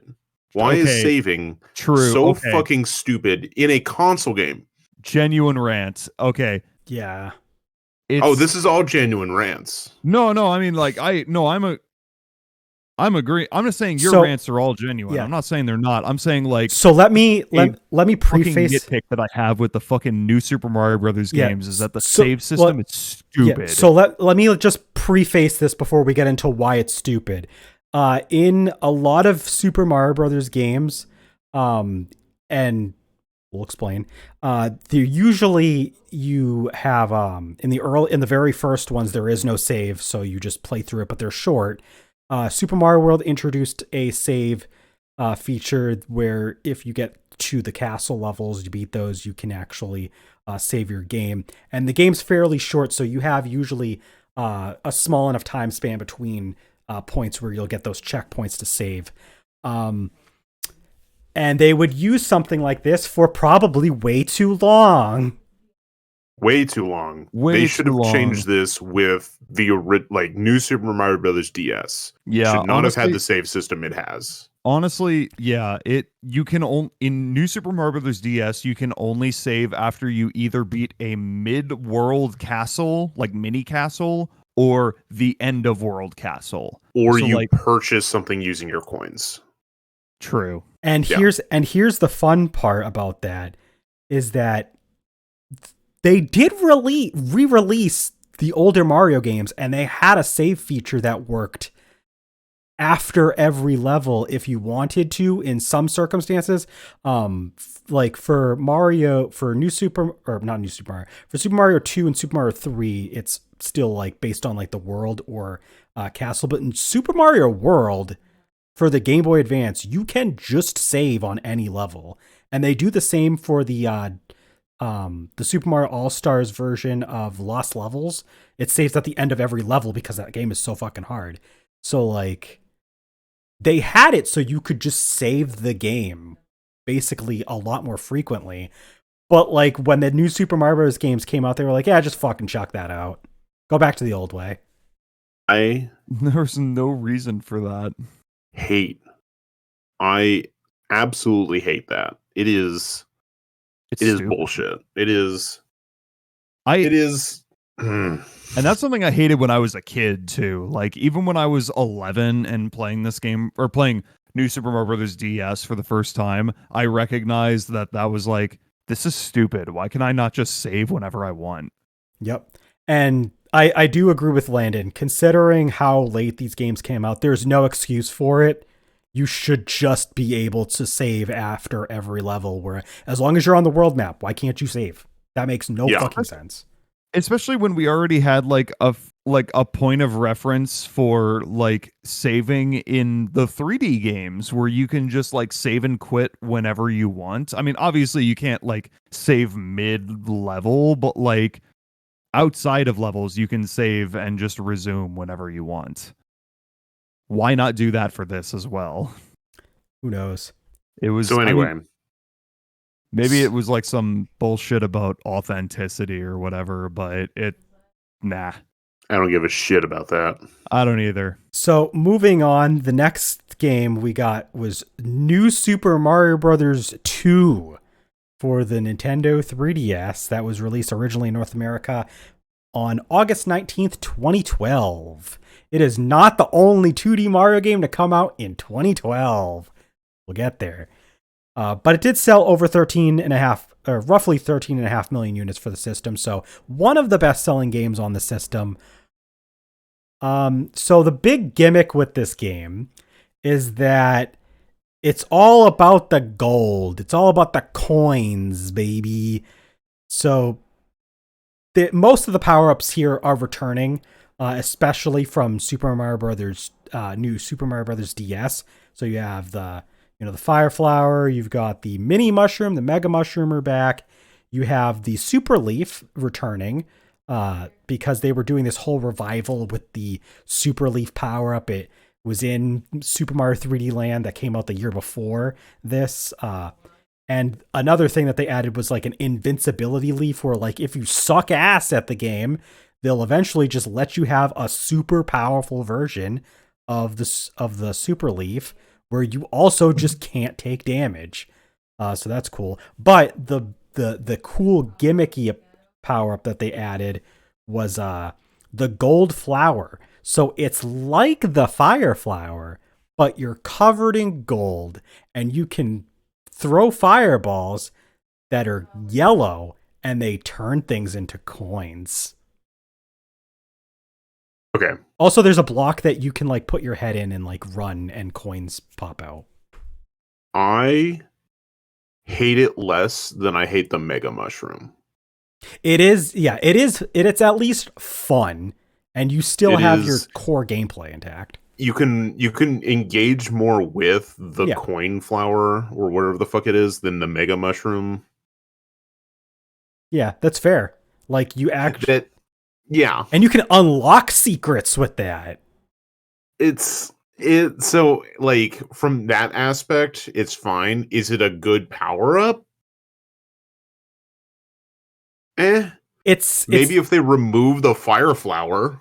Yeah, it's tacky, and it really is just kind of like them committing to a bit that's kind of cheesy, but like Landon said, it at least works. It could be worse. Could be worse, yeah. It could be a lot worse. It could it could be like a one, like you get it and then it turns everything on the screen and the coins and then that's it. Yeah. So So at least it continues gives, with the gameplay. Yeah, it gives you agency over the gameplay at least a bit, so that's interesting. But otherwise, like, this game is very conventional for 2D Mario. It is as by the numbers Mario can be outside of that gimmick with the coins. And like it's more so than New Super Mario Brothers Wii or DS before it. Do you guys remember the first time you played this game? Because I did get it at launch, regrettably. I don't, because I've never played this game, and this is the first example of this on this list. And you didn't try to play it. No. See, here's the thing. I remember the rollout for this game, and I remember when it was announced thinking about how stupid it was that they were planning on releasing this game and the game we're going to talk about at the same time. And especially since like New Super Mario Bros. Wii had just come out a few years earlier, and New Super Mario Bros. In the DS just came out a few years before that. And like all the trailers that I had seen of this game, it was just coins. And that was it. That was the whole fucking gimmick. And I thought, okay, this could be a cool gimmick if they decide to just make this game balls hard. Like, make it fucking stupid, impossibly hard to offset how many fucking lives you get from all of the coins. They didn't. It's just a normal New Super Mario Brothers game, but you have a shitload of coins. And in fact, it's probably easier too. Like, yeah. Well, no, yeah, absolutely. Like New Super Mario Brothers Wii had some challenge to it late in the game, and so did New Super Mario Brothers DS. I don't remember that for New Super Mario Brothers 2. I'm pretty sure World 8 was also just as much of a snooze fest as the rest of the game. But like, I just remember like when it came out and the reception, like I was going to wait until like to hear what people said about it at the time to decide whether I wanted to get it or not. Because even though I was like a huge fan of Mario, I'm like, this is just unnecessary. And, you know, I listened to what people were saying at the time, and reception was generally, So I decided to skip it, and I've never had a desire to go back and play it. Yeah, I did play this game around launch. I beat it. I don't remember getting 100% of all like the levels. There's not as many secrets in this game as New Super Mario Bros. DS. There isn't like a star world, if I remember correctly, like Super Mario Brothers Wii had. So like there's not as much to go back to. They did make DLC for it, and one of the DLC has retro inspired levels, which is kind of cool. And there is also a few challenge level packs, like Jack was alluding to. It would be cool if the base game was more hard. Well, they did make some like impossibly hard like DLC levels, but like I didn't really find much interest in them. At least this game's like, it's not bad. It functions as a game, but it's like it's down near like Super Mario Land 1 in terms of this game is fine. It does what it was supposed to do, I guess. This is definitely like the you know, the Super Mario Brothers, the new Super Mario Brothers formula really getting stale. And like I know Jack mentioned that like there was only a few years between each of the releases, but the funny thing is like the release gaps between DS, Wii, and 2 are much longer than the gaps from the original Mario games for the most part. And you know what? And they all look the same. Yeah, exactly. That's the thing about it, is that like the original like run of Super Mario games in the early 90s, aside from Lost Levels, a decent amount of variety between each game. Like you're getting a different experience like with each different game. Whereas the new Super Mario Brothers games are all basically the same. Just like slight tweaks or slight mechanic differences, but like visually, gameplay wise, the way it controls, yeah, it's just all the same. It's the same. Landon, how did you feel about this game? When was you first play it? I think I got a free digital copy through Club Nintendo. Oh yeah, I forgot that you were doing that. Because I think that's because I don't own a physical copy of this game currently. I'm gonna kill this cat. Anyway, I I don't I don't remember a whole lot of like the level design and everything because I only played it the one time. But that's better than my gut reaction to whenever I hear New Super Mario Bros. DS. So I assume it's 1,000 times better than that game. I assume it's just 1,000 times better than that game, based off of that. It has to be. You guys want to talk about an at least better game? We can talk about New Super Mario Brothers U, which came out originally in North America on August 19th, 2012. Oh wait, no, I'm reading the wrong one. November 18th, 2012. So that means 3 months later, same year, came out on Wii U. Sold over 5.8 million units, so almost 6 million units on the Wii U alone. It would be re-released on the Switch, though, as New Super Mario Bros. U Deluxe, which it would be packaged together with an entry we're going to talk about immediately after this one, because they are two separate games, technically. But New Super Mario Bros. U, it reinstated the two players, or not two players, the 4-player multiplayer that you can play. They added, all those extra characters back from New Super Mario Bros. Wii. The overworld is more like Super Mario World overworld as opposed to the Super Mario Bros. 3 style isolated worlds that a few of the last games were doing. Pretty much all 3 of them, I'm pretty sure. So it's a little different. It's a little more ambitious. It's got a decent variety of power-ups. I don't remember all of them off the top of my head. It's been a while. I know that the squirrel power up, the acorn, super acorn or whatever, that is basically your replacement of like the propeller suit. You have like a way of flying kind of similar to the cape from Mario World. So that's pretty interesting. Yeah, let's just jump right in though. The first time that you played New Super Mario Bros. U.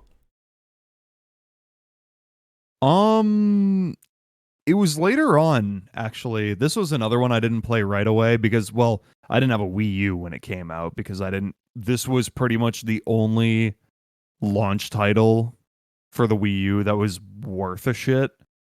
And I'm just like, it's just another New Super Mario Brothers game. I don't need that right now. Right now. Eventually I did play it. I want to say, Landon, when did Nintendo do their, like, because I remember getting it from Club Nintendo.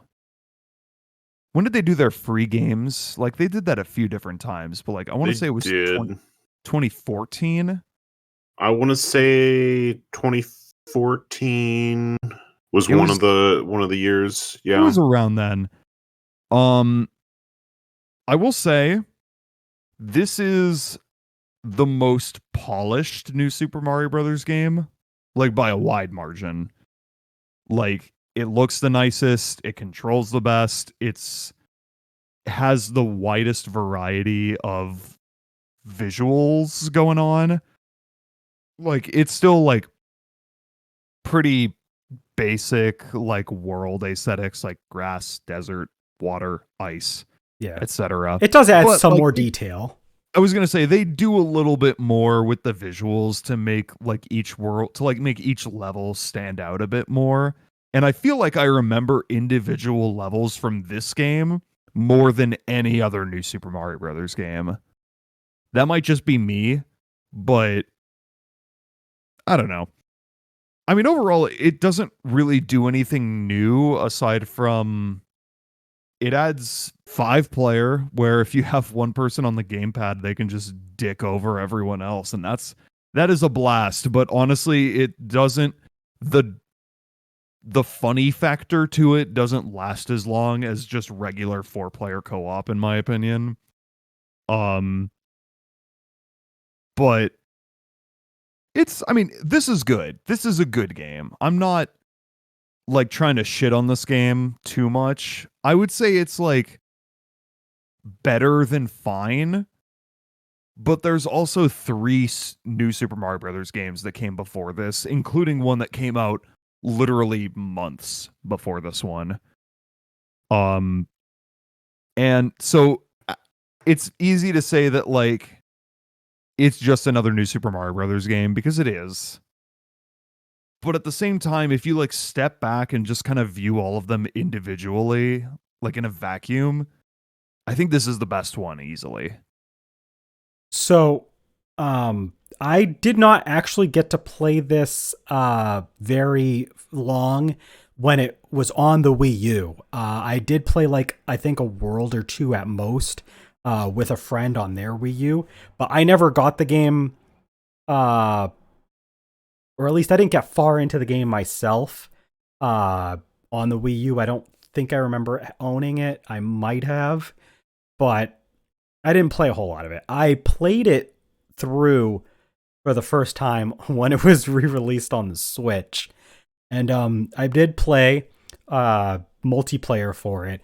My thing with New Super Mario Bros. U, and it's probably the only major thing I have to complain about it, is that the levels are definitely more built for having multiple players. And that's a good thing if you play with multiple players. But if you play by yourself, the levels feel a bit too big and a bit too empty. But otherwise, like the level design isn't bad. Like the level design is, as Jack said, it's you're gonna remember some of the levels more here in this game than in any of the previous ones. So like, while the levels do suffer a little if you're playing single player, you're still playing a game that's arguably marginally better than the 3 previous entries overall. I did like the levels on average more than 2, and probably about the same as Wii and DS. It's really kind of hard. Like they all really just blend together for me. But the variety of power-ups though in this game is pretty strong. So they did not bring back the Mega Mushroom in this game because this is a multiplayer game, but they did keep the Mini Mushroom, so they do have some like interesting little pieces here and there. Now, unlike in New Super Mario Bros. DS, it's not required for like any major secrets, but you can sometimes get star coins that way.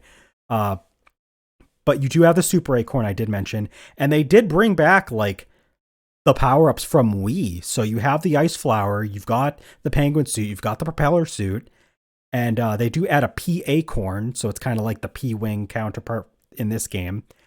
And there is there is a nice variety of power-ups in this game. Plus with the levels, they're pretty solid. I like it.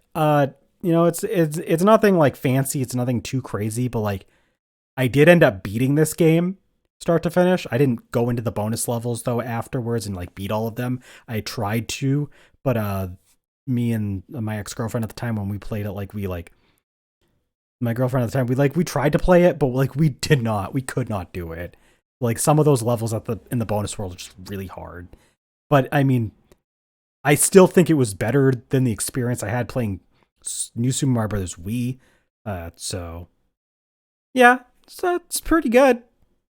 I will say, I did say I think this is the best one. I think Wii is still my favorite, though. I think I've had out of all of the new Super Mario Brothers games, New Super Mario Bros. Wii is the one that I think I had the most fun with, just because it was the first game to introduce 4-player multiplayer. And New Super Mario Bros. U does have that as well, but admittedly I'm slightly biased because I have played Wii with 4 players before, and I've only ever played New Super Mario Bros. U by myself. So it kind of sways me a little. But just based on personal experience, Wii is my favorite, but U is more or less objectively the best one. Yeah, like so like I would probably agree. I would say so like for me it's like New Super Mario Brothers Wii is probably my favorite just because of the experiences that I had. And that's kind of like how I like Sonic 2 the most out of like the Genesis titles, but I would probably still agree that Sonic 3 and Knuckles is the best one of those, but I don't actually Yeah. like it as much. I get what you like, mean. So like it's kind of like that. But how do you feel about New Super Mario Brothers U, Landon? I think I remember you playing this quite a bit back on your Wii U. Yeah, so this was the second New Super Mario Bros. Game I actually played. So I come from a After- place of the original DS. Yeah. You weren't so- burnt out like most people were. No, because I didn't play the other two, and so I didn't think about like that. That wasn't just a thing. It was like, cool, a game for the Wii U for me to play. Mm-hmm. And I absolutely loved this game. I had a lot of fun with it. I enjoyed the levels. I did I 100%ed this, the base game, and New Luigi U as like a by myself, including the not by myself asterisks. Ashlyn, famous character on the Gaming Stooges. Famous guest star on the Gaming Stooges, Ashlyn Cohen. Yeah. She during I think some of the some of the worlds she used the gamepad to create platforms and shit. Mm-hmm. Not to hurt me, but to help. See, you can also play the gamepad to help people, Jack. You can, but most people don't use it that way. Most people are smelly too. They have a stench. So That is true. yeah. Do those correlate? I don't know, Yes. but Now, Jack think says yes. oh yeah, actually, go. I was gonna say, what else did you want to say about the base New Super Mario Brothers U? Because I'm actually gonna have you start us off when we get into our next entry. Oh, well, I was just gonna say I really enjoyed this one because it like I don't know, it like I just gravitated towards it. I like you had said I wasn't burnt out on like the new aspect of the series, the aesthetic and everything. So like I was just like, hell yeah, Mario. And I generally love the level design and everything, and I just had a lot of fun with it. And it is the first HD Super Mario game. HD. So True. it does have that. I think that adds to like the high level of detail that it had. So like even though it was the new Super Mario Brothers style, it at least kind of looked quite a lot nicer because it was in the HD. So they had the ability to like make it look nicer. Now, so as like during like the year of Luigi, they had the year of Luigi. You're as- Luigi, as- baby. As part of celebrating, they released what was originally released as DLC, but then it had its own standalone release, including a physical release, like for this standalone title.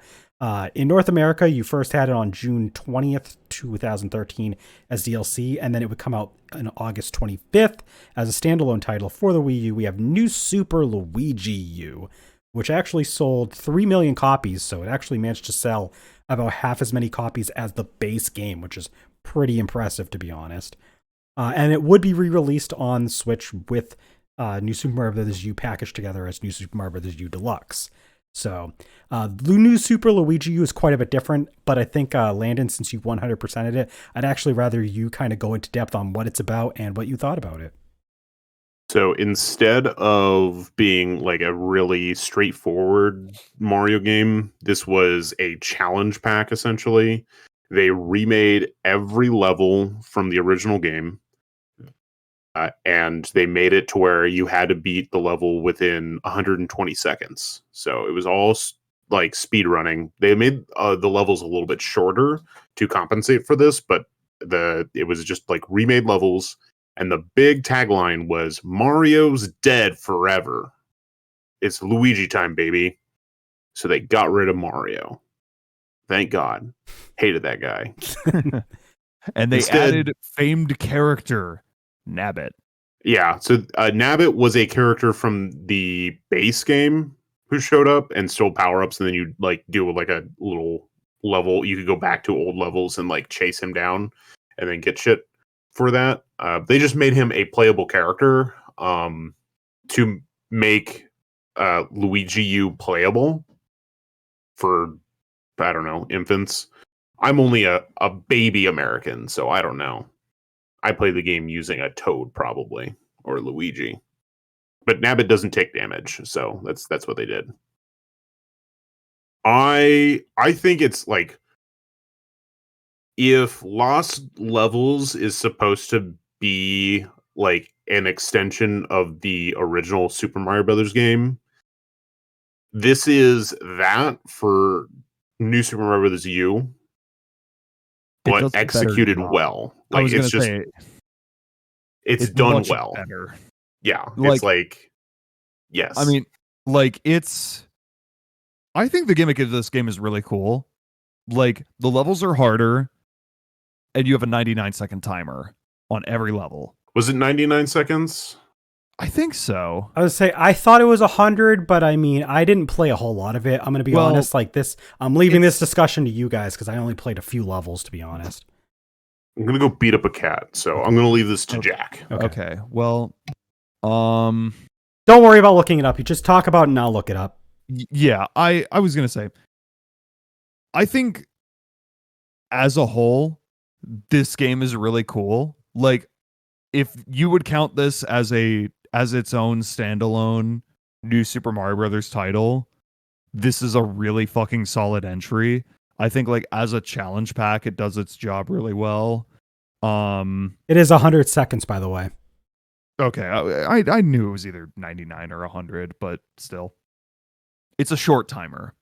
It's a short timer, and you know it makes the game go quicker as a result. But that's not a bad thing. It just, you know, like puts you in a different mindset in terms of gameplay, because it's like you got to complete the level quickly, but you also want to search for all the star coins and all that. And you got to make sure. Wasn't the DLC like originally like $20 too? Oh yeah, I think it was $20 on its own, or $20 if it was DLC, $30. Yeah, that sounds right. Which is an insane deal, by the way. Yeah, Like what a steal for new Luigi U. $20 to double your game. Yeah. Anyway, you guys want to see me beat up this cat on camera? Yeah. So let's go ahead and move on because we still have quite a bit to talk about, and we've been spending quite a bit of time already. I have a suggestion. Can we just cut after Run and then do the rest in a separate podcast? You have enough to say about all the other games? We can fucking do something, like, we can figure something out. I think we could probably figure something out, honestly. Like right. we could honestly stop after Mario Maker if you want. Well, no, I agree with Landon's proposal where to stop at. All right, so for this, we're actually originally we were going to do this all in one episode, but we actually have a lot more to say about a lot of these games, which is, I guess, good because that means that you guys get to hear us continue to talk about the games in another episode. So for the end of this episode, we'll just get a really quick one out of the way because it's nothing special. I put this first. It technically came out after the first game we'll talk about next time, but I'm going to put it here because it's like in between two games that are very similar. But we had Super Mario Run, which actually came out on iOS and Android. First on iOS in December of 2016, and then on Android in March of 2017. And yeah, it's Mario on your phone. I don't remember playing this game ever in my life. and I'm pretty sure that there was a period where you actually had to buy this game in order to download it. I'm pretty sure it went free to play after, but I do remember originally I think it was like being sold for like $5 or $10, and because I remember $10. Yeah, because people were US dollars. People were making a bit of a deal over it. So I have to update my copy. Hold on. I've never played this game either. Yeah, me neither. I don't even know what it. I mean, I know what it's like, but it has the new Super Mario Brothers style, except you get to play it on your phone. So I downloaded this game when we originally, so like in December, talked about doing like starting this podcast. Because I was like, well, let's mute that. let's not get copyright stricken. Just mute that out, Cloud, please. Thank you. Or do whatever you want. I don't care. Anyway. Where was I going? So yeah, I downloaded the game because I knew you two Chuckles would not play it, because why would you? To be fair, it's a mobile game. It is surprisingly, if you if you take away a lot of like the microtransaction stuff for like playing as specific characters, it's not awful. It is an auto runner, but they give it some like cool like remixes to levels to like have some fun. And but the big thing is they want you to buy the full game so you can be Luigi. They say it's a limited time offer, but they offer it to me every time I open the app. So is it really that limited? It's like when like a convenience store has like a deal on like a certain item, and like it's supposed to be a sale, but they just seem to always have the sale for that item. So it's like, is it really a sale, or is that just what you get to do? Pretty much. Like, so the main like mode is called World Tour, which is basically just going through different worlds. But each like level has a separate challenge. Like it's a coin set that you go after. So like there's a red coin set, there's a purple coin set, and then it's like a green coin set. And so you try to collect all 5 coins of that color when you're doing the run. And then you depending on how well you do, you know, you get different rewards in the game. And they remix that level each time you're doing the coin set. So like they'll have like normal coins to follow a path, but then they like change that path when you're going through a different like a remix of it. Then they have like a rally, which is like a versus mode where you're going up against someone else's ghost and you're trying to get more. You're trying to do the level better and faster than the other person. So you can get more toads on your side because that unlocks something. And then there's Remix 10, which is sort of like it's a remix where you're trying to do multiple challenges, and that unlocks something as well. It's like different characters and stuff. Okay. You can play more than just Mario, like default Mario in this. Like they have different characters and character skins. I'm guessing they still play the same though. Like yeah. Okay. Yeah. Okay. So that for what it is, even if you just play it free to play, it's honestly not that bad of like just a like auto runner. It's a well polished auto runner. I wouldn't spend money on it. Is my deal. It's a service it's made by Nintendo, so I would assume there was some level of polish at play. Sounds like it's a serviceable mobile game. Yeah. All right. So since we actually had a lot to say, we're actually going to cut the episode here as far as talking about Mario games is concerned. But if there's anything like short that we can talk about real quick, did you guys want to like say anything about like stuff you've been up to real quick? I mean, honestly, I think the podcast has been going long enough that I think we can just end it here. talk more about it next time, I think. Oh, all right. I mean, unless you want to. I was gonna say, ahead. I had a few things that were like a little bit like closer to like they were kind of recent. I just wanted to like just say them here rather than wait 2 weeks. So go for it. I just wanted to give an update first that I ended up getting my own PlayStation Vita, which I've been doing a lot of cool stuff with that. I hacked it. Would you believe if I said I'm 85 hours into Final Fantasy Tactics: The War of the Lions now? Jesus. Yes. Like yes, I would. I have been replaying Final Fantasy Tactics and I'm already 85 hours in. I've almost beaten it. I'll probably have it beaten by next episode. Also, outside of the world of video games, I have mentioned I play Magic the Gathering, and the format that I play actually had like the biggest shakeup that it's had since I started playing, which is pretty crazy because I've been playing this game for 7 years now, and not once did they have. So they do like a ban list update for what cards you can't use like every 3 months. Most of the time though, they don't actually ban anything. They just kind of say, yeah, the format's doing good. Here's some stuff that we might be looking at. Here's some plans we might have for the future. Okay, have a good day, guys. Go back to playing your game. But like this update, they like for the first time in 3 years, they hadn't actually banned anything in 3 years. They hit like 4 cards, and like 3 of them are cards that like a bunch of like most people use at least one of them. So there are people who are pissed right now. It's pretty funny to watch the fallout. I'm excited because it's like a huge shakeup for the game.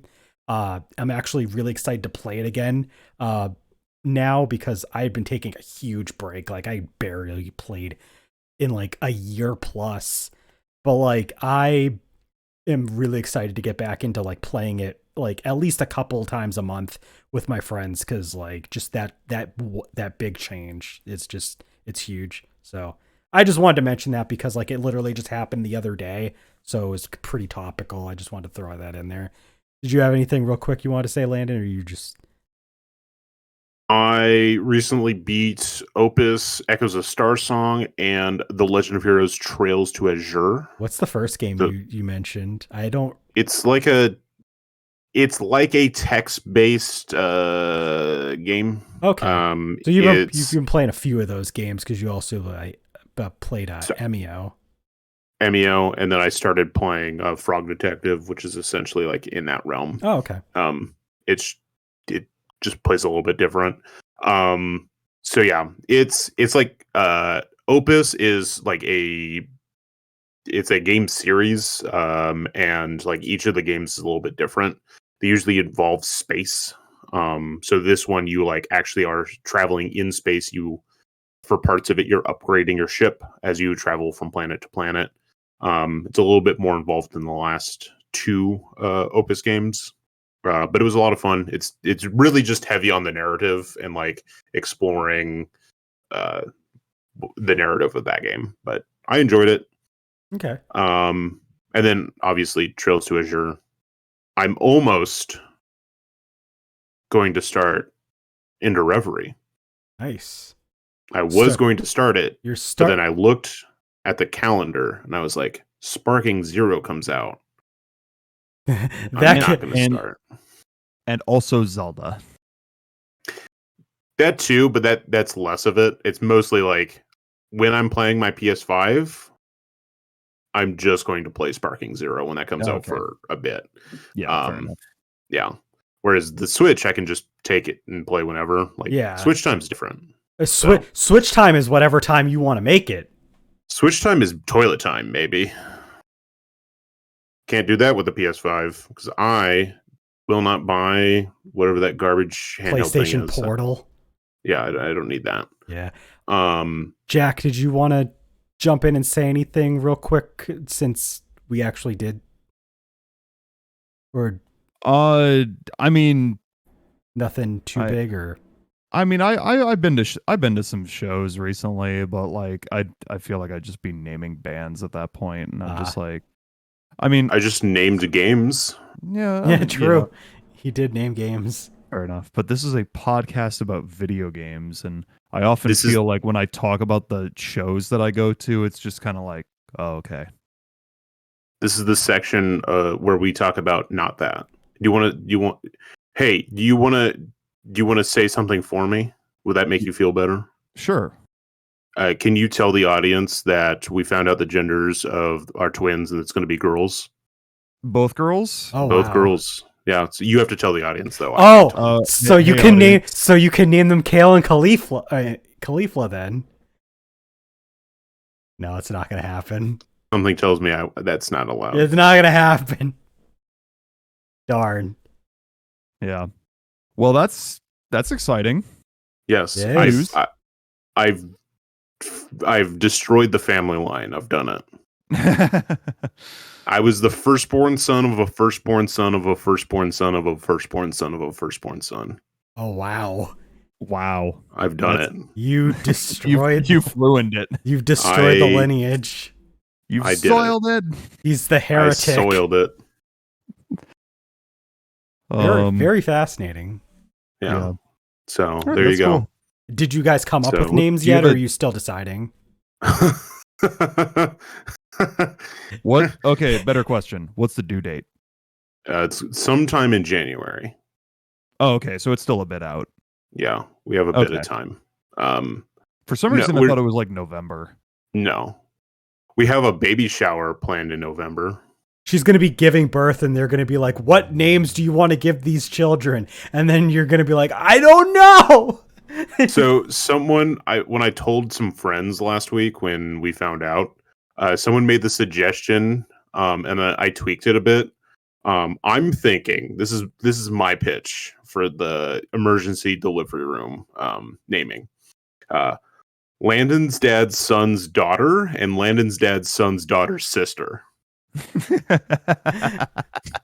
I think that's worse. I think that's worse than my idea. No, that's perfect. That's perfect. See, Jack put that gets on it. their birth- Jack gets it. Put that on their birth certificates. Oh Yeah. goodness! All right. So yeah, Jack, this is why I need you to send a list of 300 names. Okay. Yeah. I'll get. Well, now that I know that they're both girls, that makes it slightly easier. Harder.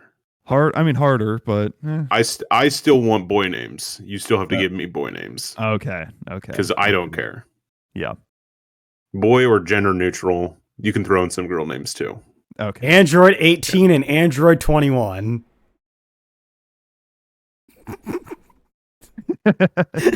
no response at all. See, and it's not me that has to approve it, and I'm disapproving of it. Yeah, The other one. See, that was my goal. I was like, I need to come up with names that Landon will be like, dude, what the fuck? I think we legitimately suggested Android 18 though during the road did. trip. We did at one point. Yes. Oh, Yeah, God. so it's not out of the realm of possibility. I mean, I would literally open up Dokkan Battle and I would like pull out the most random. It has to be like the Boy. entire string of descriptive words and the character name too. Yes, Yeah. so it was like the Super Saiyan 4 Goku and Super Saiyan 4 Vegeta. It was like the whole like card's name for that. Yeah. And she would still say no, and I don't know why. Don't know I'm why. I don't know why. It's a perfect honestly first bad. name. All right. Well, right. if that's everything, we are actually going to split it here, and we will come back on another episode to talk about the rest of the 2D Mario games. And since we'll have time, we'll probably throw in a few extra things that we weren't originally planning. We'll talk that over privately, but we'll see you next time then. It's us. Let's go somewhere Roll the else. outro. Roll the outro. Bye. Bye.